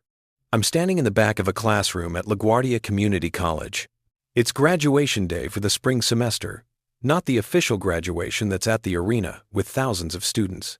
This is the personal finance class completion ceremony. Just my 30 students and their families. Maria is speaking. She's the class representative. "A year ago," she says, "I didn't know what a 400 and wunk was. I thought investing was for rich people. I thought I'd work until I died and hope Social Security would be enough." Professor Kowalski taught us that we have choices, that time is more valuable than money, that documentation beats memory, that compound interest is either your best friend or your worst enemy, and we get to choose which. She looks at me. He taught us that knowing our worth isn't arrogant. It's necessary, and that sometimes the most expensive thing you can do is stay where you're not valued. After the ceremony, students and families gather for coffee and grocery store cake. Jose, the kid who opened a Roth IRA, introduces me to his mother. She hugs me, says something in Spanish I don't understand but feel completely. Maria's kids give me drawings they made. One is labeled Mr. K, teaching us about money. I'm a stick figure with a very large calculator. It's perfect. Sarah arrives late, straight from her school. She's department chair now, hates the meetings, loves the power to protect her teachers. "Sorry," she says, kissing my cheek. "Budget meeting ran long. How was it?" "Good." Maria gave a speech. "Did you cry?" "No." "Liar." "I can see your eyes." We walk home together. Stop for tacos at the place on Smith Street. Eat on a bench in Carroll Park, while kids play and dogs run and Brooklyn happens around us. I got offered a full-time position, I say, at the college, director of financial education. I'd run the program, teach 2 classes, develop curriculum. That's huge. It pays $75,000. I make $240,000 consulting. But I'd be happy. Sarah is quiet for a moment. What does happy cost? $165,000 in salary, plus bonuses from consulting clients I'd have to drop. Call it $200,000 total. Can you afford it? I think about my accounts. The money from the apartment sale, the savings I've rebuilt, the life I've constructed. Yeah, I can afford it. Then the question isn't can you afford it? It's, is happiness worth $200,000? I think about Maria, about Jose, about teaching kids that compound interest starts with believing you deserve a future. About my father, who took a pay cut to teach after retirement because it fed something in him that police work never did. About being seen for who I am, not what I earn. Yeah, I say. It's worth it. Sarah smiles. Then do it. Just like that. Just like that. We finish our tacos, walk home. She stays over most nights now. She stays over. We've talked about her moving in. Decided to wait until summer when her lease is up. We're not rushing. That night, lying in bed, Sarah says, "I'm proud of you. For taking a pay cut, for knowing what you want, for choosing it, for not measuring your worth in dollars anymore. I'm a financial consultant. Dollars are kind of my thing. You're a teacher who happens to understand money. There's a difference. Maybe she's right. Maybe I'm finally both. Someone who understands the mathematics of compound interest and the algebra of human worth. Someone who knows that $247,000 was expensive but necessary. That $200,000 in lost income is cheap for daily happiness. That some equations don't balance on paper but make perfect sense in practice. My phone buzzes. An email from the college. The offer letter. Director of Financial Education. $75,000. Salary. Full benefits. 2 weeks vacation. Start date. August 15th. I read it twice. Then I hit reply. I accept. Thank you for this opportunity. Send. Done. Sarah reads over my shoulder. How does it feel? Terrifying. Exciting. Right. The best things usually are. I set down my phone. Pull her closer. Outside, Brooklyn hums, sirens, music, the eternal soundtrack of the city. Inside, it's quiet, just us and the life we're building. Slowly, honestly, together.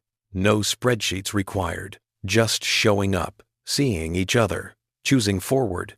That's the real compound interest, I think. Time plus attention plus actually being seen. Over years, it grows into something exponential, something you can't track in dollars, something worth infinitely more than any return on investment, something like love, real love. The kind that thinks your name, whatever name you carry, is exactly right.